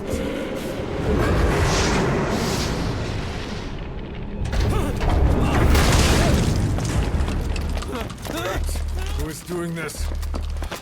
Such a lust for revenge? Who?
Mission list updated.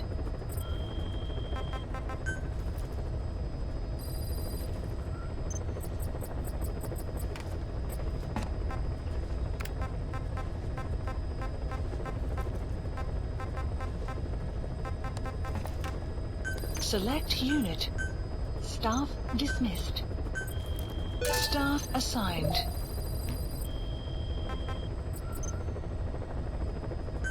Please select a mission. Sahelanthropus is on the move. The instruments on the support chopper are all malfunctioning. And Eli's acting strangely for some reason. Something's not right. Boss, for now, just get away from that thing. Hurry!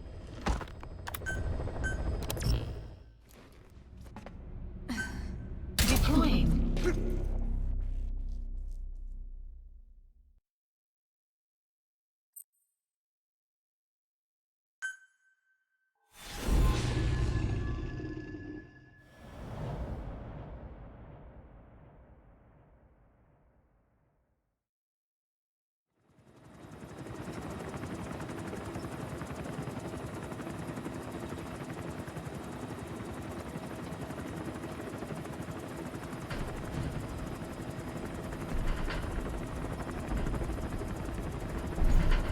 Got a spike on the RWR.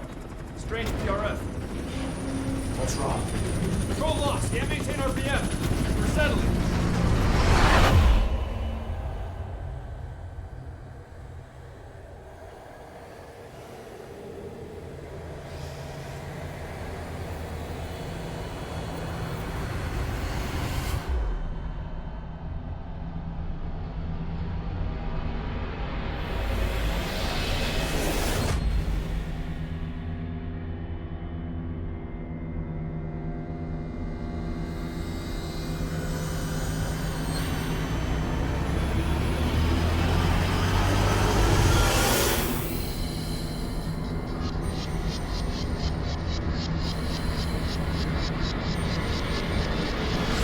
Recovered control.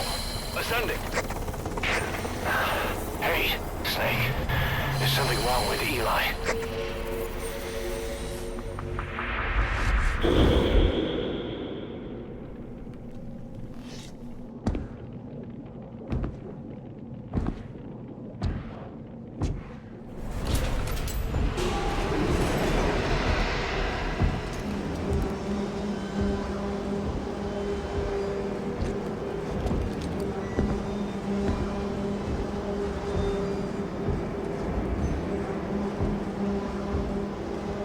Wait!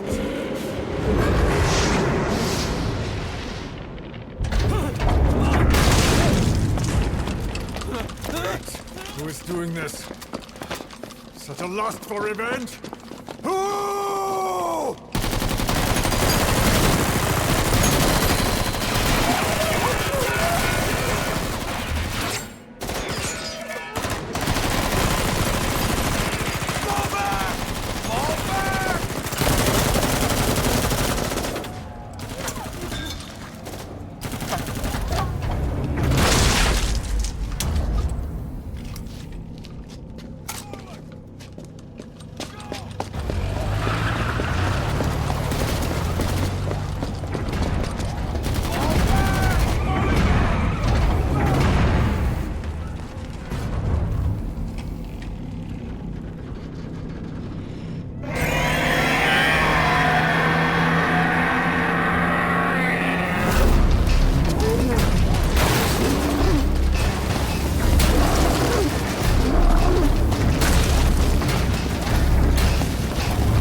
Cypher will rewrite the records, and I will vanish from human memory.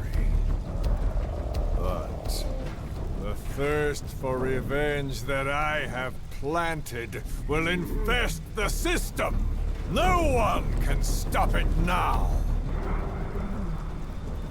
Sahelanthropus will unleash that thirst unto the future!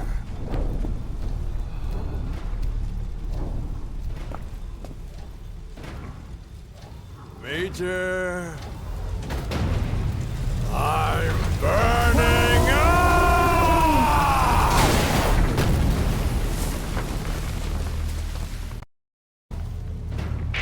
Boss, get out of there!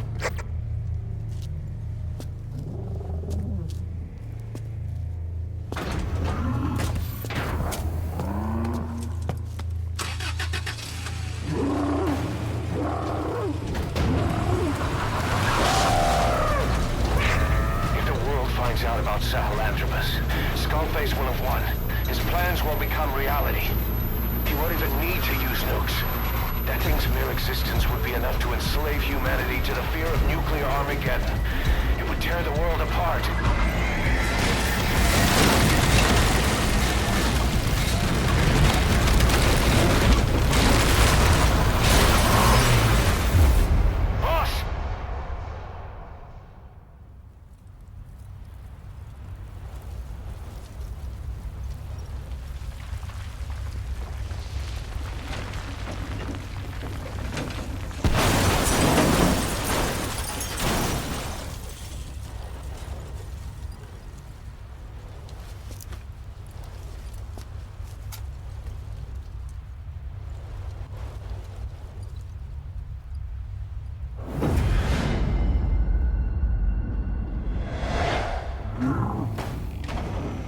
After you. You need to stop it, boss.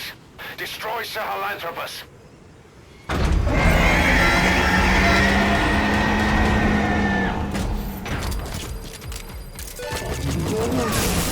Boss, stop Sahelanthropus. Destroy that thing. I'll rally Diamond Dogs and provide backup.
can't see Skullface.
There were 3. Where's the other?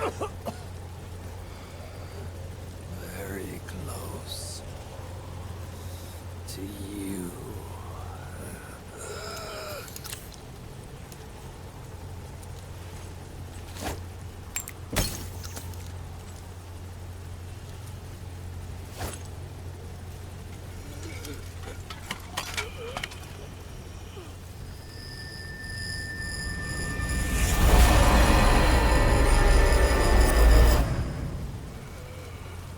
Finish me.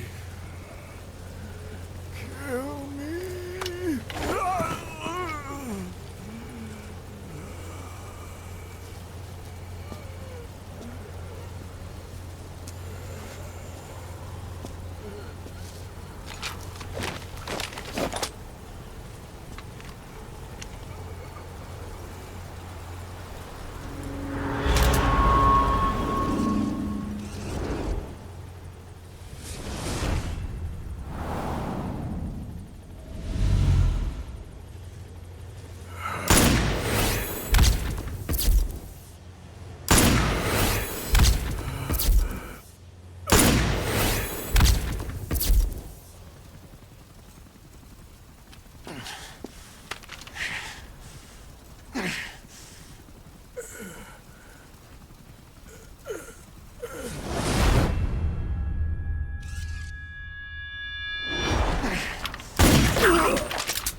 Do it yourself.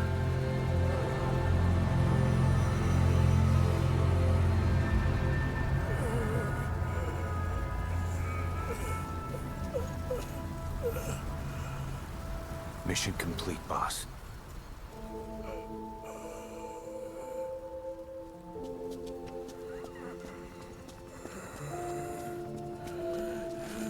Kill me. Kill me.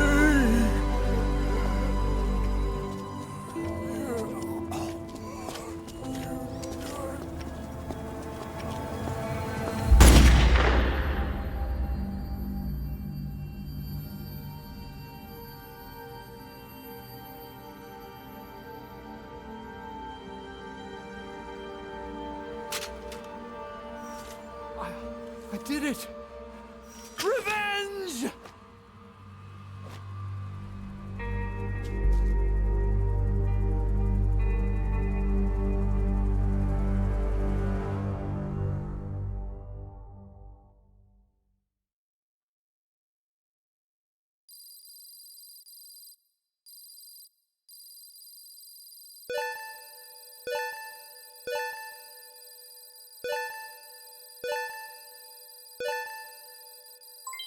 Development project has been added.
Anyone can give up his fight by laying down arms. But the feeling of holding a gun, that we'll never forget. Like our lost limbs, the sensation lingers.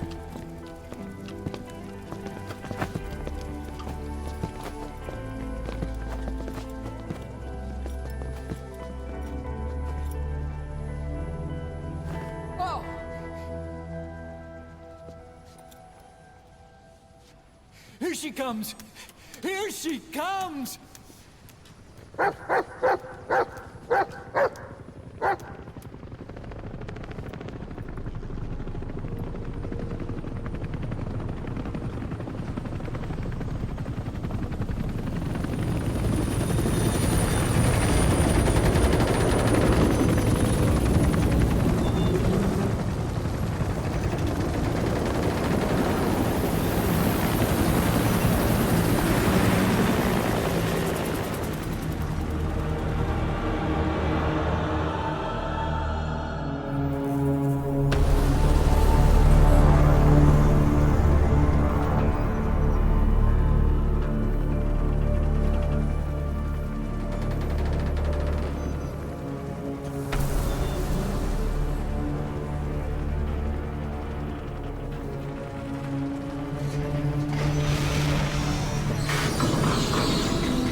We hold our rifles in missing hands. We stand tall on missing legs. We stride forward on the bones of our fallen. Then, and only then, are we alive. This pain is ours, and no one else's. The secret weapon we wield, out of sight. We will be stronger than ever, for our peace.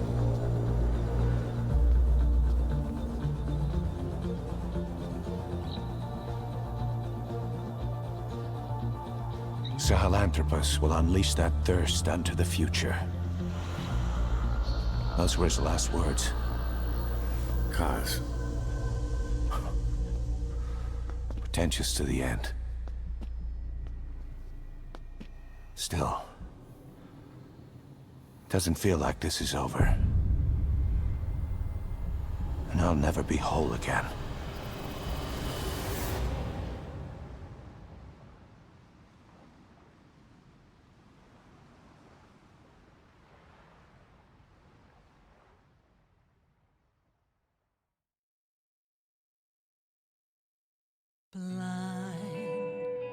In the deepest night, reaching out, grasping for a fleeting memory.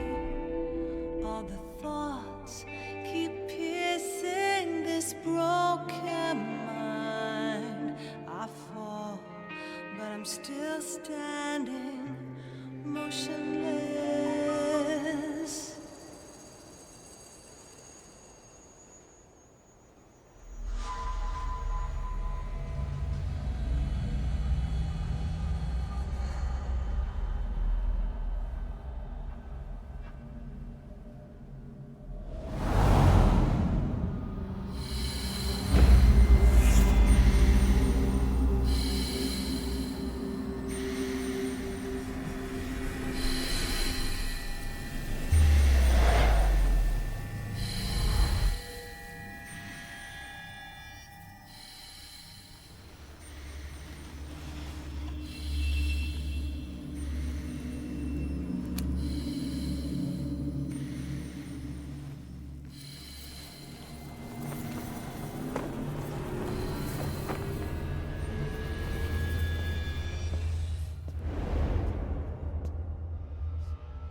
Scatter your sorrow to the heartless sea.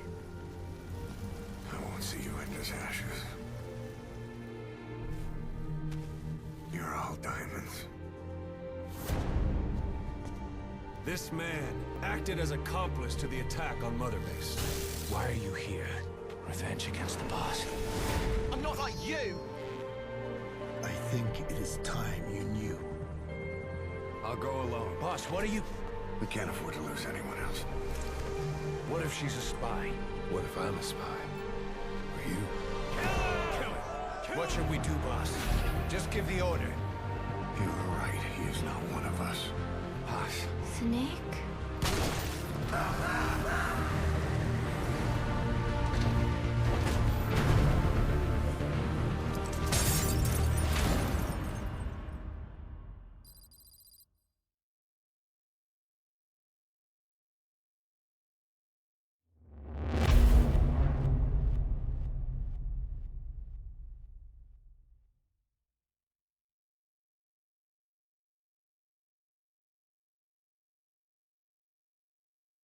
Attention!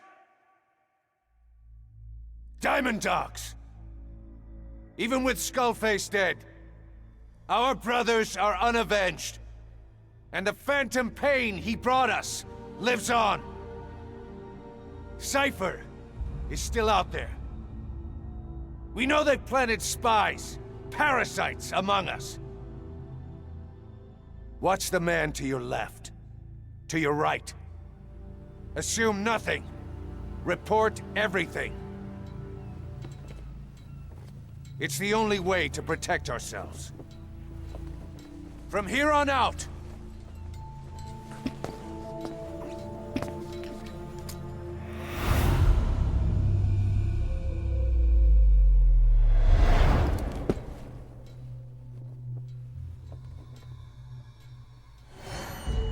you will be my eyes. The deadliest enemy's right here in our midst. And they will get no mercy.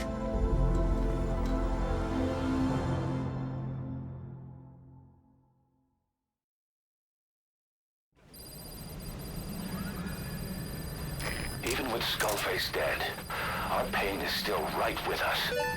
We need more strength. We need more men. Diamond Dogs needs to be bigger. Missions have come in too. We still have a long road ahead of us.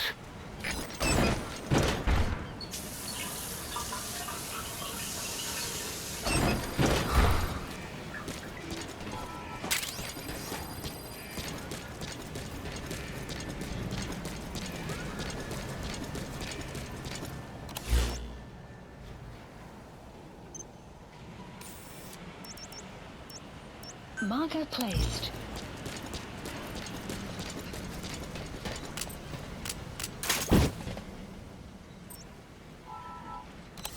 Please select a delivery point.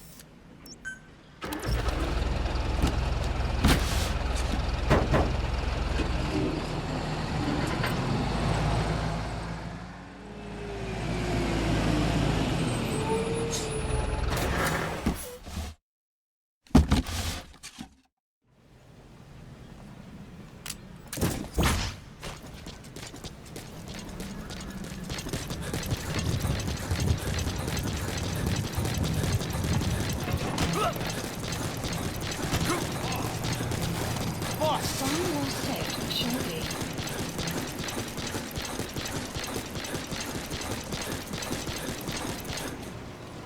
You have arrived at your destination. Marker placed.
Marker removed.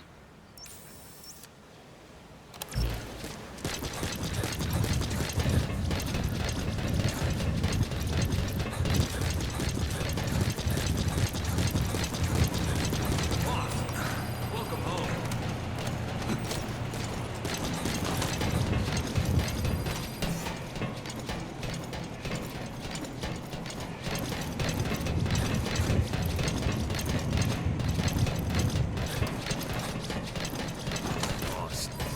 Thank you for putting an end to the infection.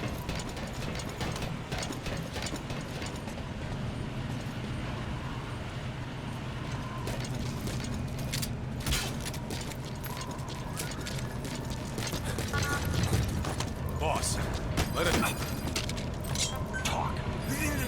The map has been updated. Spit it out.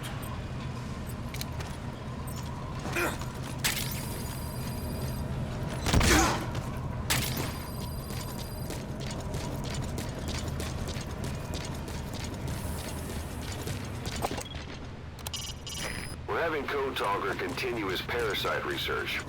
He's clearly very grateful to you. I'm sure he'll return the favor somehow.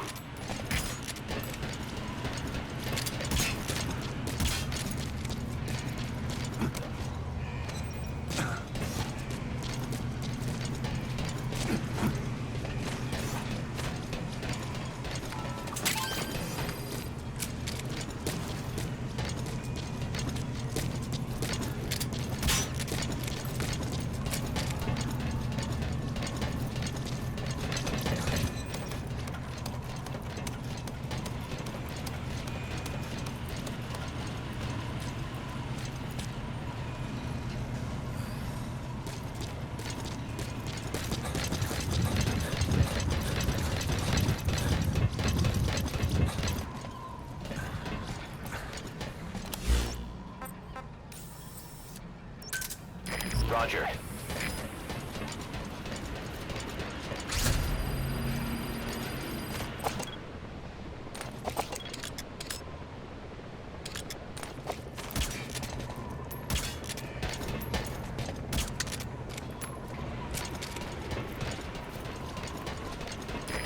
This is B-Quad. Arriving shortly at LZ.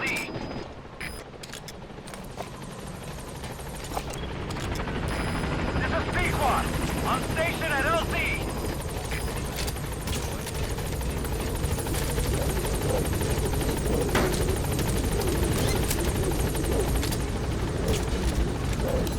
Please select a landing zone.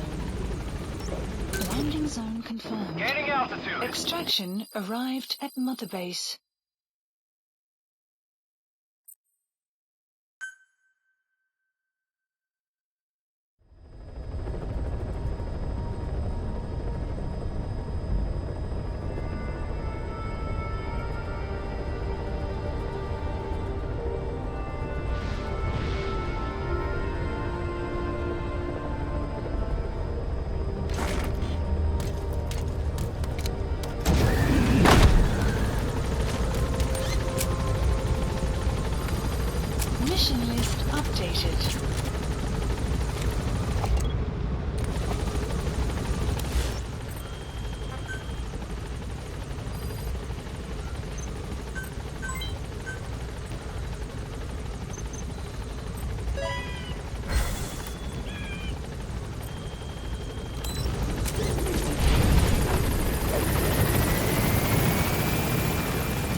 Extraction arrived at Mother Base.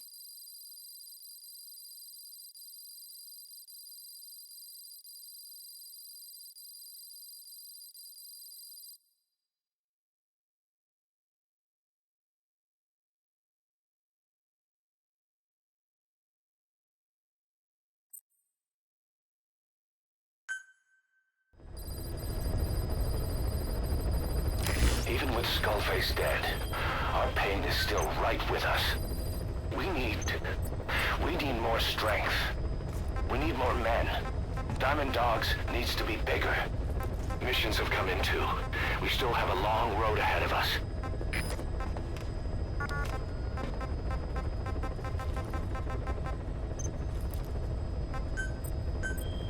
Staff assigned.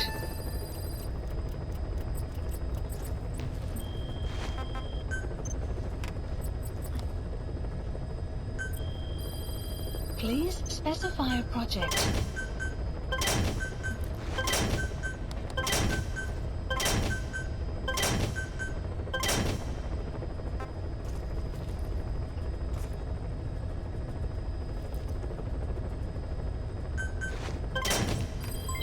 Development. Please specify a project.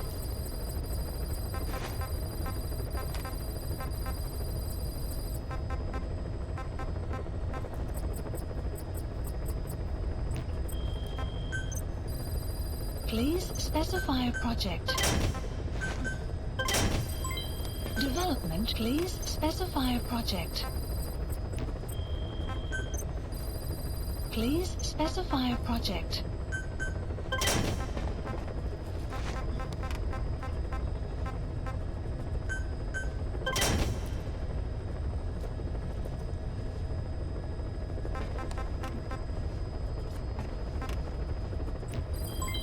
Development complete. Please specify a project.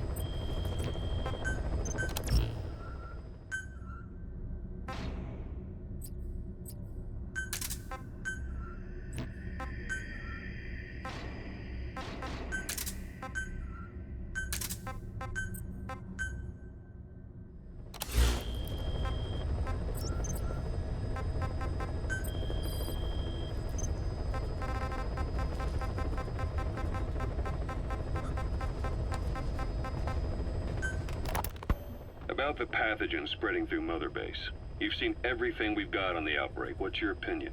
Textbook symptoms of vocal cord parasite infestation.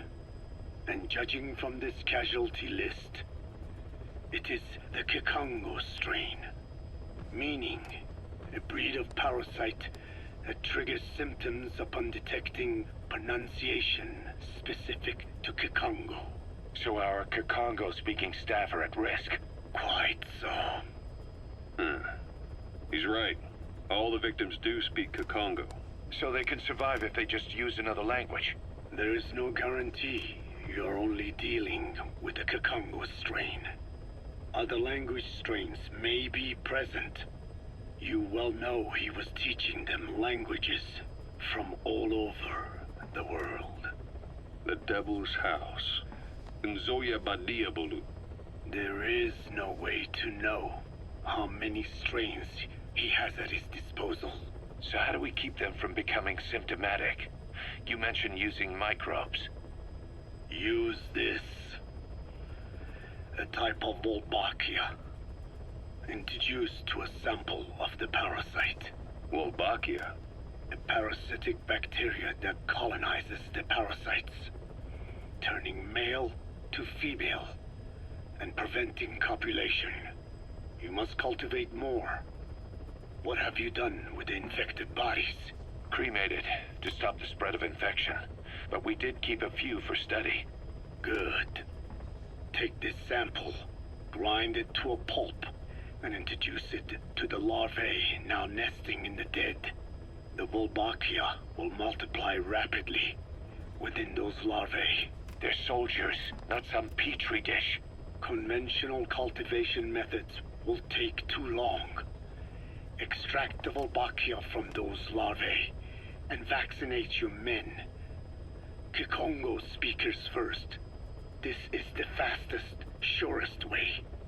No one is to speak a word of Kikongo until the Wolbachia are safely inside them. I will instruct your medical staff in detail on site.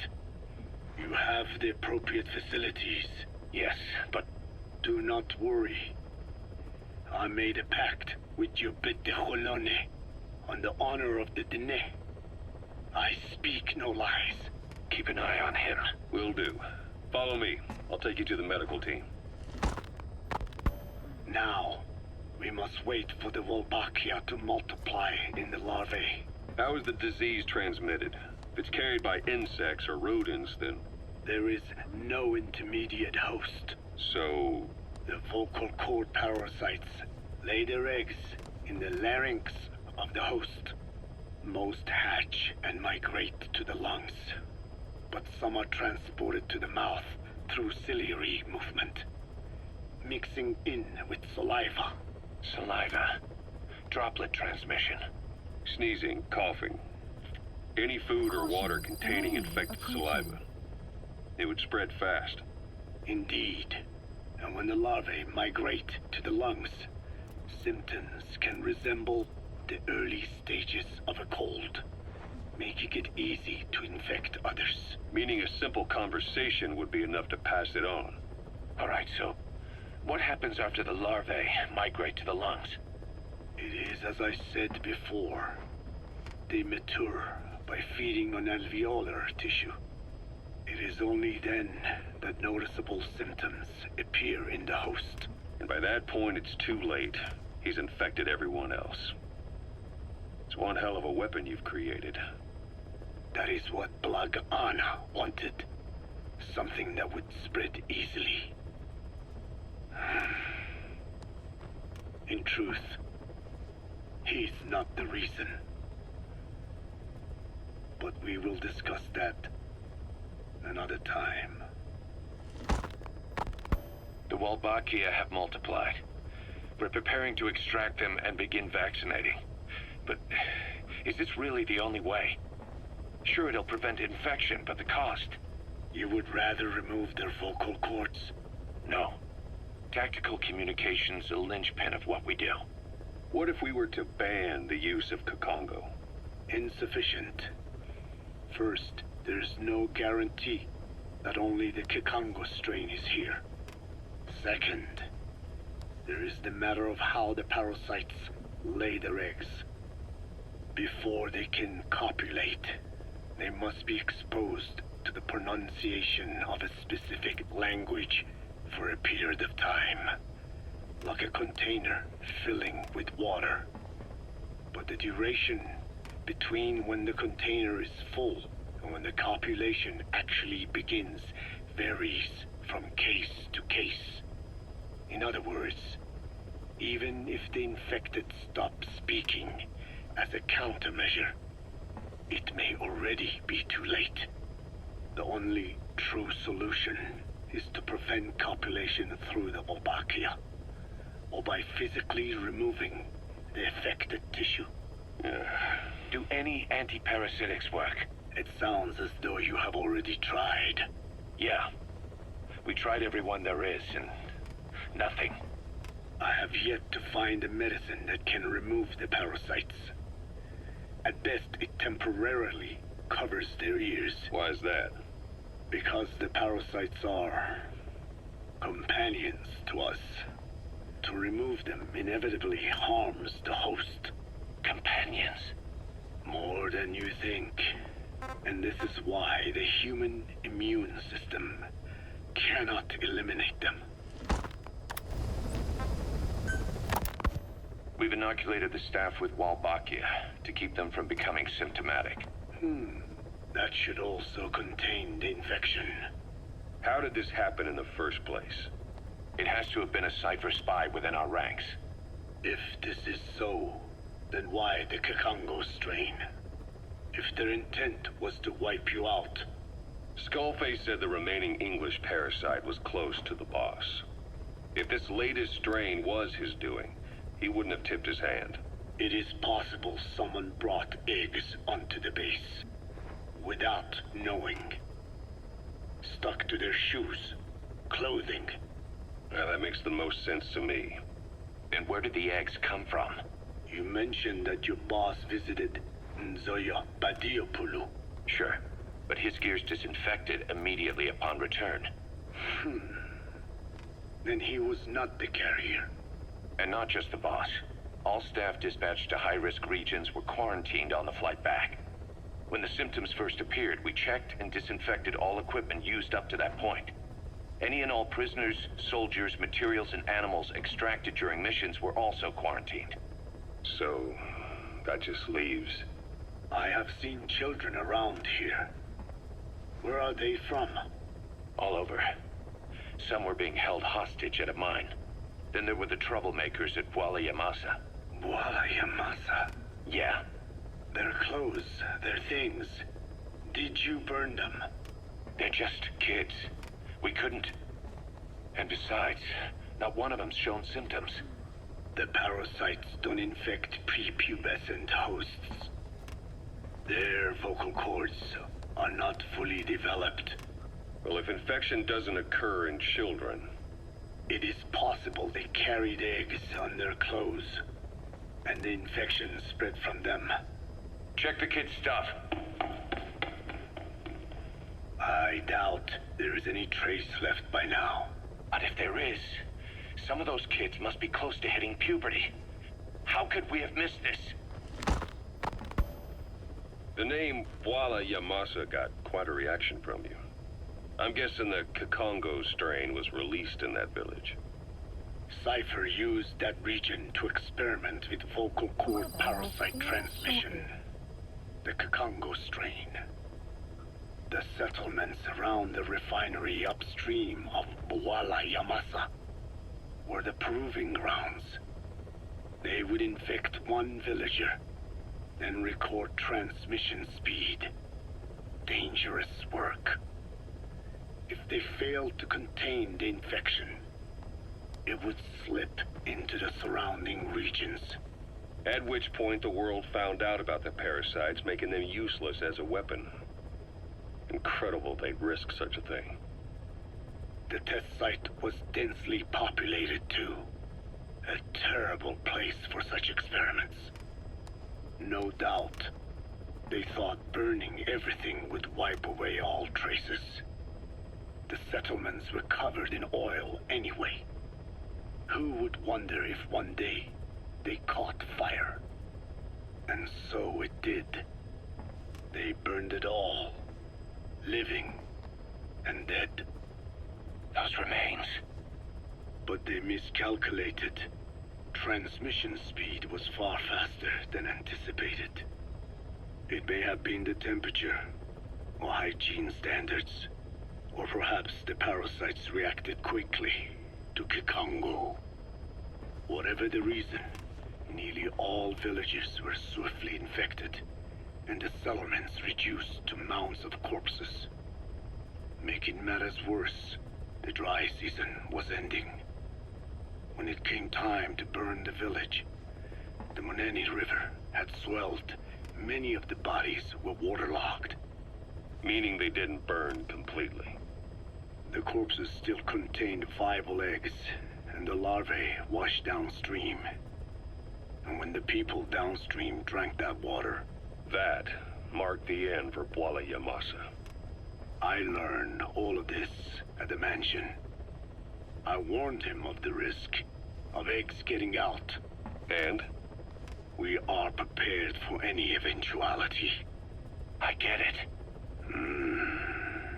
Putting the oil field back online. The oil leaks, saner. They planned to pollute the river, prevent the spread of infection.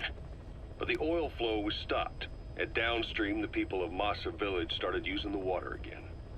The PF soldiers deployed at the village were locals, spoke Kikongo. They were infected, and the kids survived. I've heard enough. And who stopped the flow of oil? Don't! We did. That confirms it. The source of the Kikongo strain infection was Masa Village. And the children brought it here.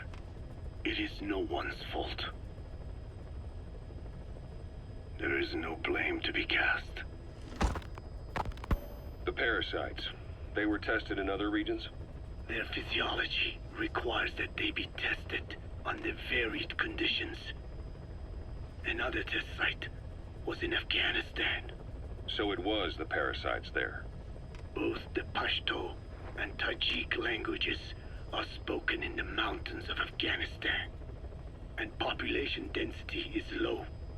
Ideal testing grounds for how accurately the parasites target only the specified language.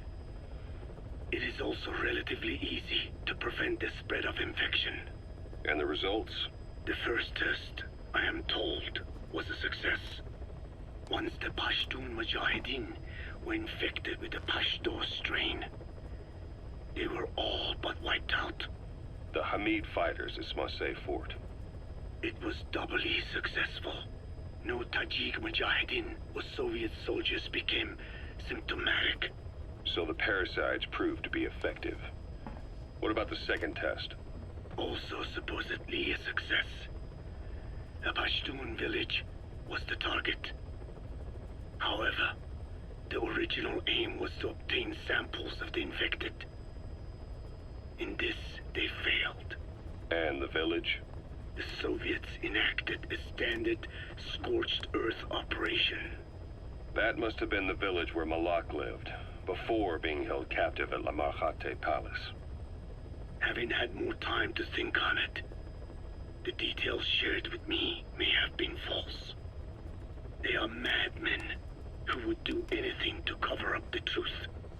They certainly seem to like tossing their problems in the fire. As a boy, Skullface's life went up in flames.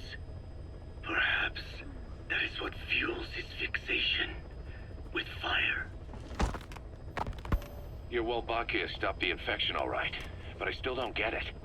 How can a few bacteria change males to females? I know they're only bugs, but... It is not such a rare thing in the natural world. Many insects and nematodes are infected with Wolbachia. But why? They nest in the cell cytoplasm of the host, even in the egg cells, with the result that the offspring are born infected. Mother-to-child transmission. However, Wolbachia cannot nest in sperm because they do not have cytoplasm. So even a successful infection of a male ends after a single generation. This means the Wolbachia must resort to maximizing the population of infected females. Sounds like an ethnic cleansing campaign on a tiny scale. Gender change from male to female is their survival tactic. So more females means more Wolbachia carriers, so it can keep thriving in the following generations. But the parasites in a human host are supposed to be a mating pair. If there's no male, there'll be no offspring at all. It's killing itself. Slow down. This tactic is intended for environments where a single male can copulate with multiple females. Originally, the Wolbachia did not infect the vocal cord parasites. I created a mutated strain, modifying the Wolbachia so that it could infect monogamous pairs. The Wolbachia's greatest multiplying tactic, the male-to-female change, worked against itself in the monogamous parasites. Just as you said. Then, I performed repeated selection of Wolbachia strains until I achieved 100% certainty of male-to-female conversion. Creating female-female pairs, unable to reproduce. And you say the Wolbachia affects the host of the host, that is, us, cutting off our means to reproduce? It is almost certain. Of course, we will not turn female. After all, mammals possess no natural gender-changing function. But some Wolbachia strains can cause cytoplasmic incompatibility in the host. Is that some cell deformity? Put simply, it means the altered sperm of infected males kill the female's egg on contact. And that's happened to us? Yes. And yet, what occurs in humans is not just simple CI. To date, there are no cases of Wolbachia affecting humans. The fact that this strain causes this effect, is it the vocal cord parasite's affinity with humans? I do not know enough to say for sure. So the parasite warps the host. Reminds me of what Skullface said. It is the way of all organisms to create their own optimal environment. Just look at you and this base. Organisms that cannot do this are doomed to extinction. The difference with parasites is that their environment is another organism. That creates a connection between life and life. Parasitism, symbiosis, or death. In this way, the host too is challenged to adapt.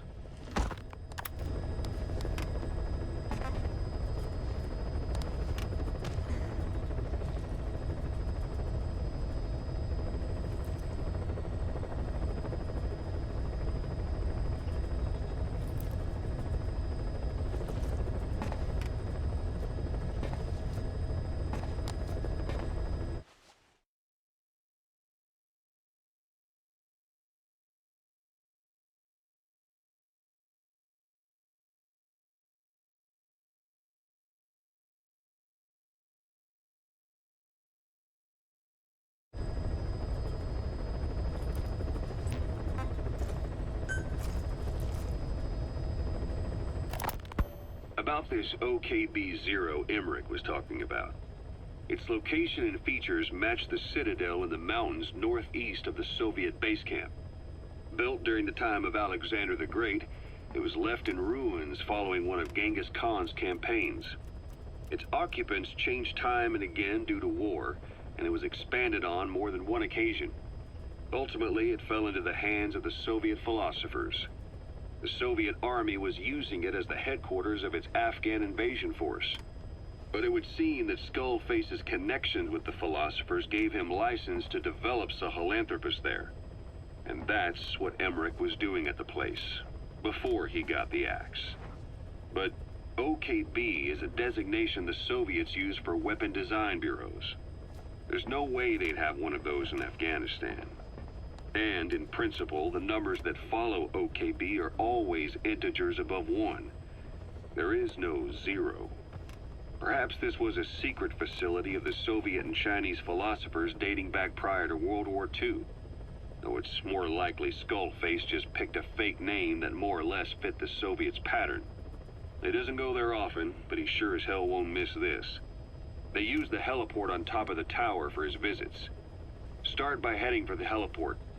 Then wait for your chance to make contact with Skullface.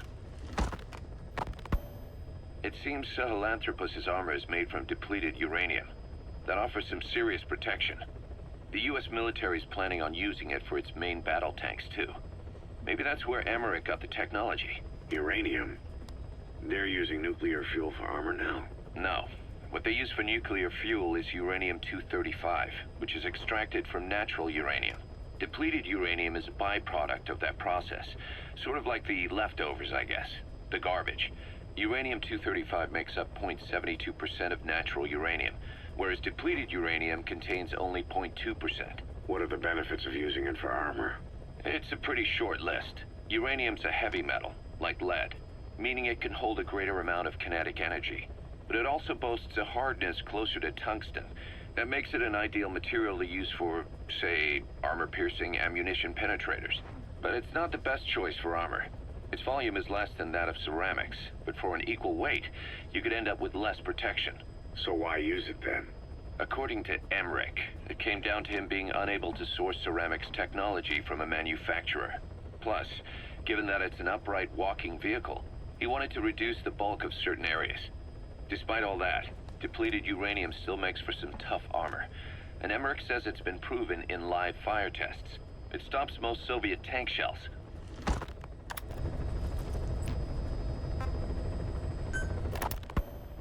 Emmerich didn't go with depleted uranium for Sahelanthropus' armor because of its strength. He had nukes in mind. Exactly. It's meant to use its body as the fuel component for a nuclear weapon. Sahelanthropus uses built-in uranium enrichment archaea to melt its own body and extract uranium-235 from the depleted uranium in its armor. Those archaea perform the enrichment in an extremely short time. The concentration jumps by a factor of several hundred, from 0.2% to over 90%. The end result being highly enriched weapons-grade uranium. Sahelanthropus' body itself becomes a nuclear bomb. Emmerich says if it were to self-destruct, the nuclear yield would be somewhere in the region of 15 kilotons.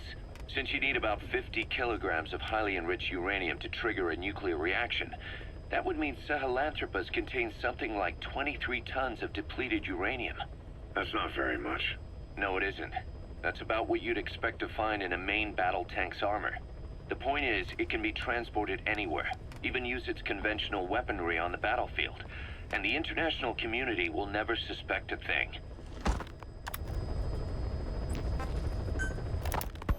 I just received word from the R&D team and the transport team out of Afghanistan.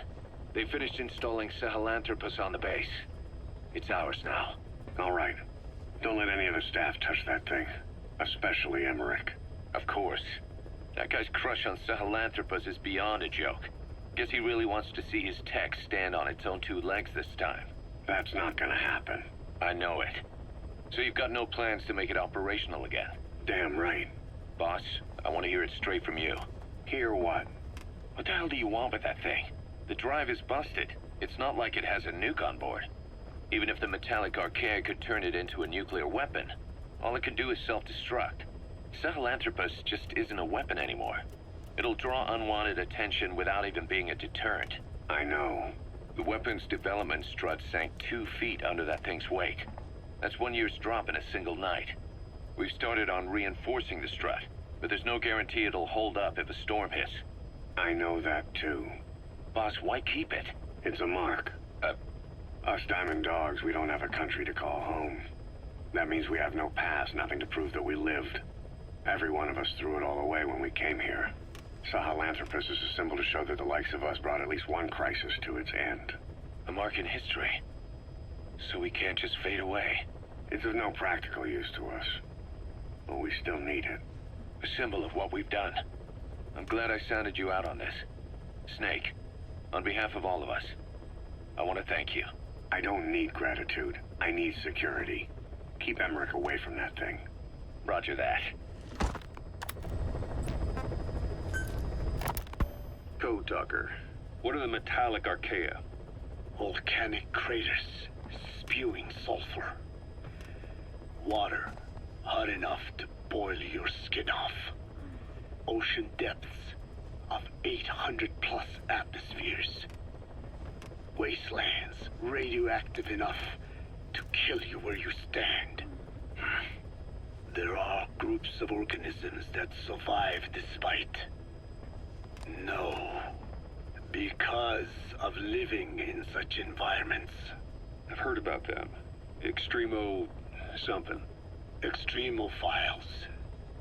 By selecting certain species, then subculturing and repeatedly modifying them, I created a metallic offspring of pure archaea.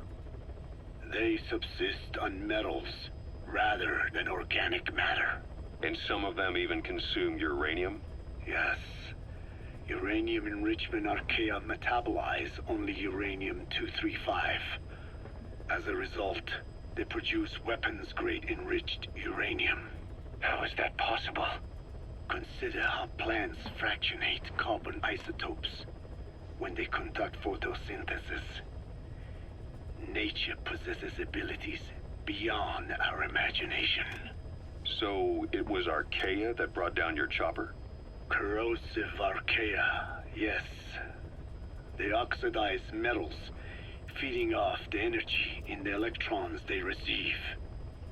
What became of the wreckage? We had the R&D team retrieve samples for study in airtight plastic containers, of course. Prudent. We shall extract archaea from it in good time. They should help you fight back against Black Anna. Any chance we could start now? It doesn't have to be a lot. I might just have another use for them. If it's only a small amount you need. That's fine. I'll get the R&D team to assist. Let's go. South Africa was previously suspected of developing nuclear weapons. It already had a conspicuous presence at the UN because of apartheid and its armed expansionism. But when neighboring Angola and Mozambique became socialist countries in '74, South Africa felt hounded into a corner. So it accelerated its nuclear program to protect itself. 3 years later, the Soviets discovered a test facility, and 2 years after that, an American satellite observed a flash in the southern Indian Ocean. It said this was South Africa conducting a nuclear test with the help of a certain ally. Skullface used the situation in South Africa to get this ally to lend a hand. They both wanted nukes, so it was a mutually beneficial relationship. On the surface, anyway. I figure South Africa started getting serious about nuclear weapons production in '75. In '74, the government was still able to get by with bluffing that it had a nuclear arsenal. But the year after, word spread that an independent armed group in the Caribbean was crushed by Cypher for possessing a WMD. That's right, boss.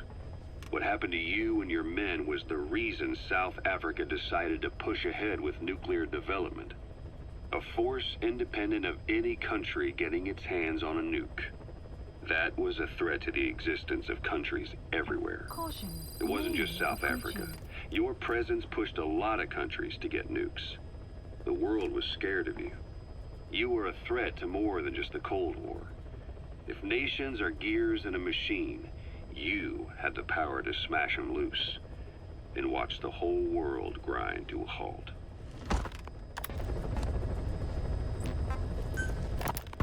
Emmerich uses externally powered legs of his own design. It's bionics technology, a product of the U.S. military's failed attempt to develop a powered exoskeleton. All the wearer has to do is apply a little force, and the actuators continue the movement in that direction. But his legs are unique. Instead of using a hydraulic mechanism, the actuators run off metallic archaea. That increases the actuator's reaction speed and also enables him to lock and release the joints at will. The legs are a nifty little gadget, but they have two clear weaknesses.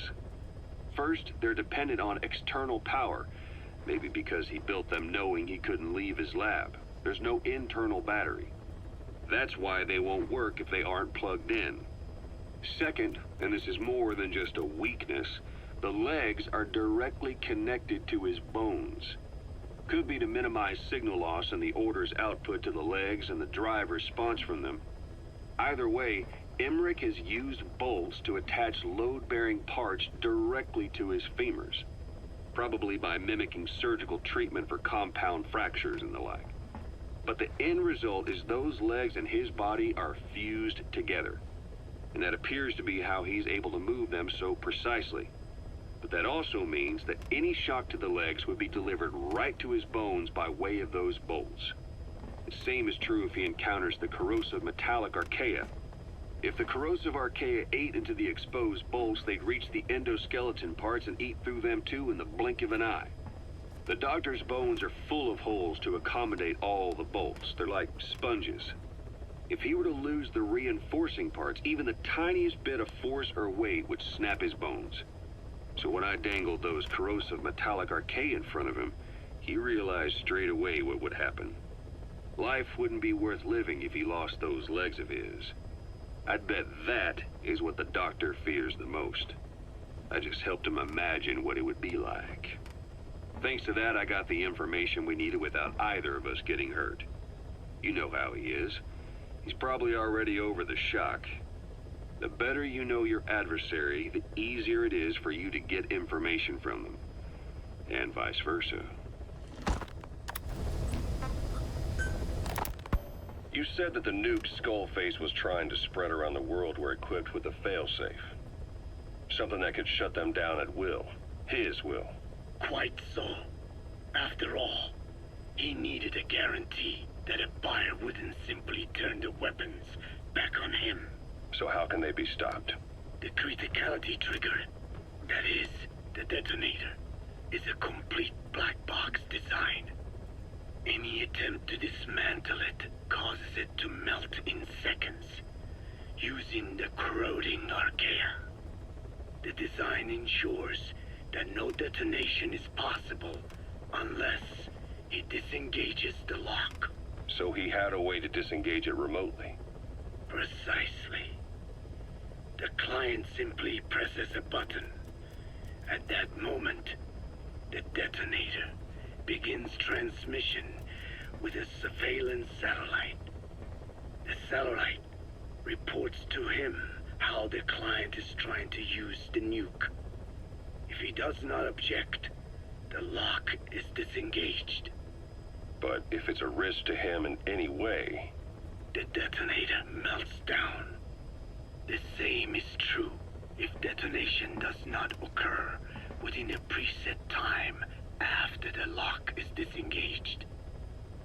The nuke is rendered useless. Who the hell would buy something with strings attached like that?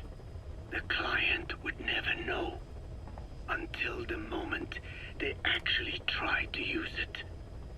Most likely, he would have explained the time delay as the detonators needing time to activate.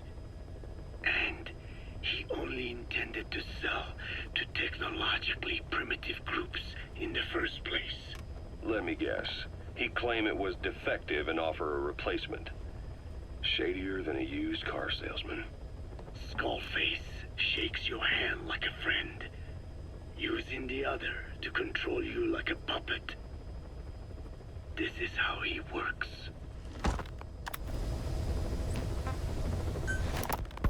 Code Talker, haven't seen you eat a single thing since you got here. Let me guess. Photosynthesis? Oh? What makes you say that? Well, a long time ago, I knew someone with a similar ability. Well, you are correct. Most of my body is covered with parasites. I supply them with water, and in return, I receive sugars they produce when exposed to light. Mm-hmm. It isn't just my skin either. The parasites also act as my eyes. They have replaced many of my internal organs as well. It is thanks to them that I live on after over a century. How did you obtain them anyway? Through your research? I would like to say as much, but there is more to it than that. Let me take you back 20 years. I had hit a dead end with my parasite research. Then I was approached by a foundation. They said they had a sample of an unusual strain of parasite. Which foundation? Apparently, they had links to ARPA. But that is all I learned. I was somewhat ignorant of the ways of the world. Just being able to study it was enough for me. Yeah, I've heard that before. Go on. Half in doubt, I visited them to discover the body of an old man. Well, to be precise, his partial remains. A collection of parts, you could say. The man had died in an explosion. An old man, you say? His flesh had not decomposed. In fact, the tissue's cells were still metabolizing. The parasite had infected, or should I say assimilated with, the tissues, and was keeping them alive. I became obsessed with studying the body parts, foregoing food and even sleep. Every day was filled with new discoveries. The parasite's biology, internal anatomy, life cycle. But there was only so much I could learn through observation. And so I made a decision. To truly know the parasites, I had to live with them. So, you implanted them inside you from the dead man's flesh? Correct. It was quite a gamble, whether or not they would adapt to me. But fortunately, it appears I was compatible with them. Or perhaps, through my many years of research, my immune system Learn to tolerate them. Were they that body's only parasite? Yes. However, there was a separate specimen that supplied its host with adrenaline in response to pain, and yet another that could control insects at will through secreting heterogeneous pheromones. I wanted exposure to them, to take them into me, but my wishes were denied. Their records, though, provided clues that helped advance my research. Would you care to join me? A life spent never worrying about food is a most wonderful one. I think I'll pass. But thanks. This has been helpful. Skullface has finally burned out. The world is rid of his existence at last. Was he still alive? You could say that. But you could also say he'd been dead for decades. What's that supposed to mean?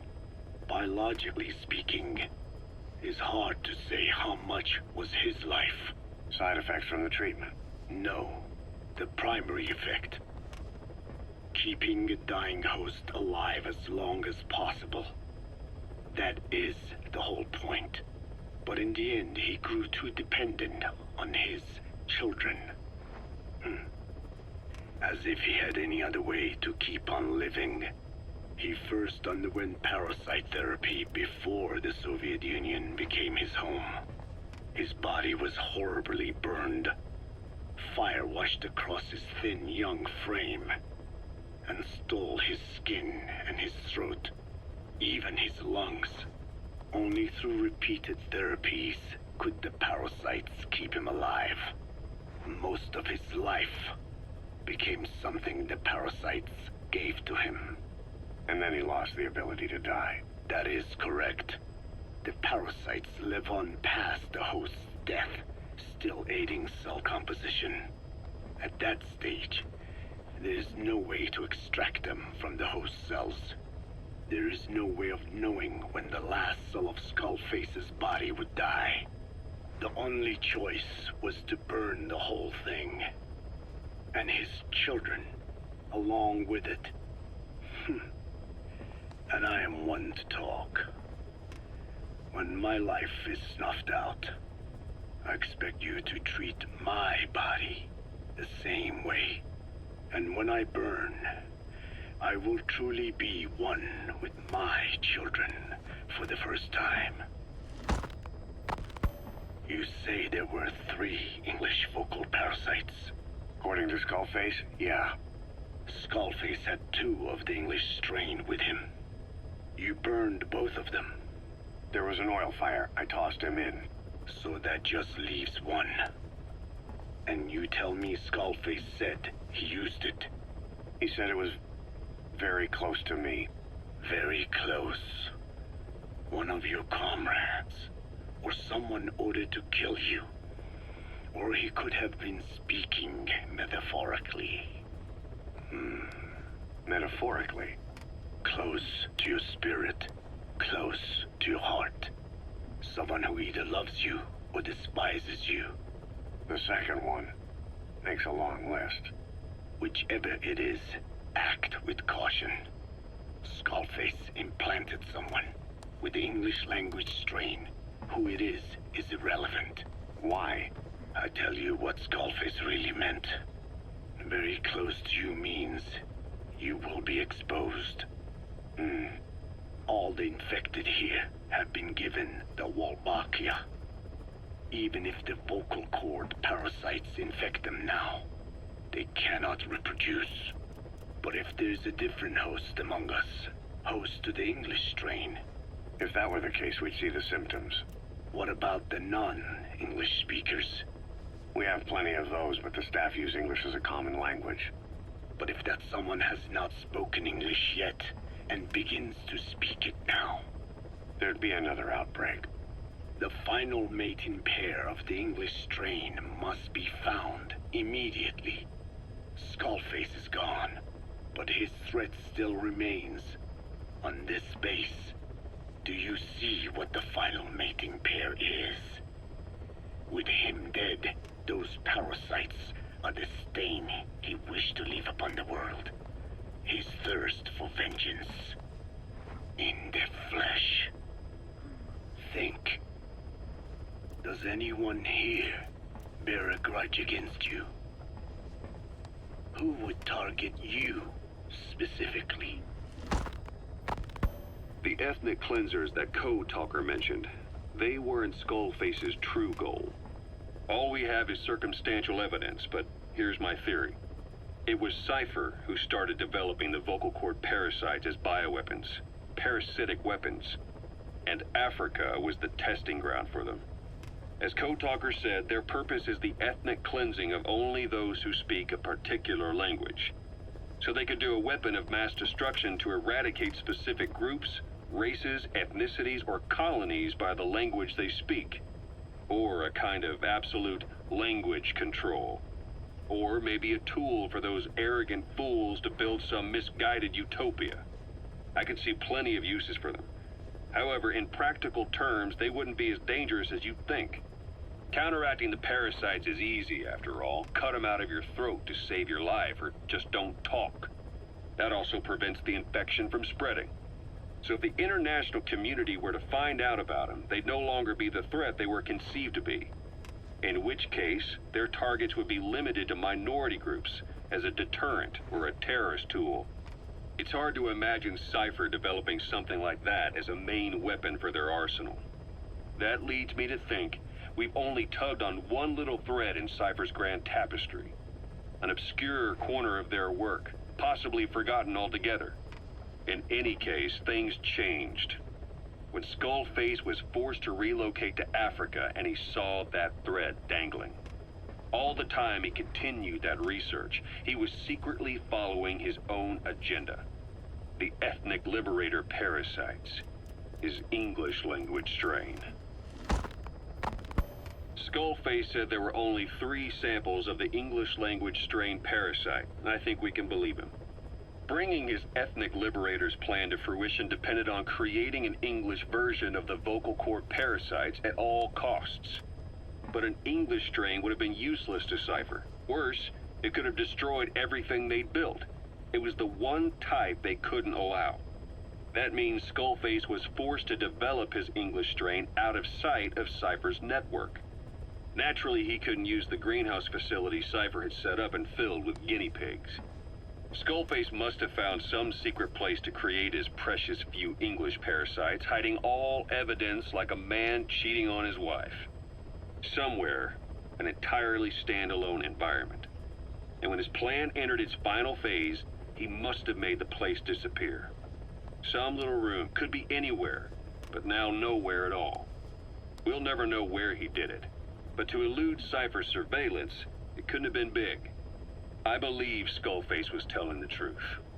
There were only ever 3 samples of the English language strain. Why activate Sahelanthropus in Afghanistan? This is how Skullface wanted things to play out. The Soviet Union secretly develops a new type of nuclear weapon and successfully deploys it in Afghanistan. Revealing the existence of Sahelanthropus results in a return to the glory days of the Cold War. The threat it poses reignites the nuclear arms race between the world's major powers. The demand for nuclear weapons increases around the globe. What if you then introduced a nuclear weapon anyone could get their hands on? Non-nuclear nations, militant groups of all shapes and sizes, they'd all jump at the chance. Sahelanthropus was a marketing tool to sell nukes all around the world. But I think it's safe to say that plan was stamped out before it got up and running. The world's intelligence agencies never did turn up anything conclusive on it. After all, Sahelanthropus vanished before word could spread. Everything that's happened is already a fading memory, never to join the pages of history. Except for Cypher. Cypher won't forget. They'll already be working on something, quietly, beneath the surface. They'll use the pieces of data scraped together from this incident to build their own bipedal weapon. It'll take them a long time to complete it, but for now, The Greed sector have found their new life's work. We'll have to be ready too.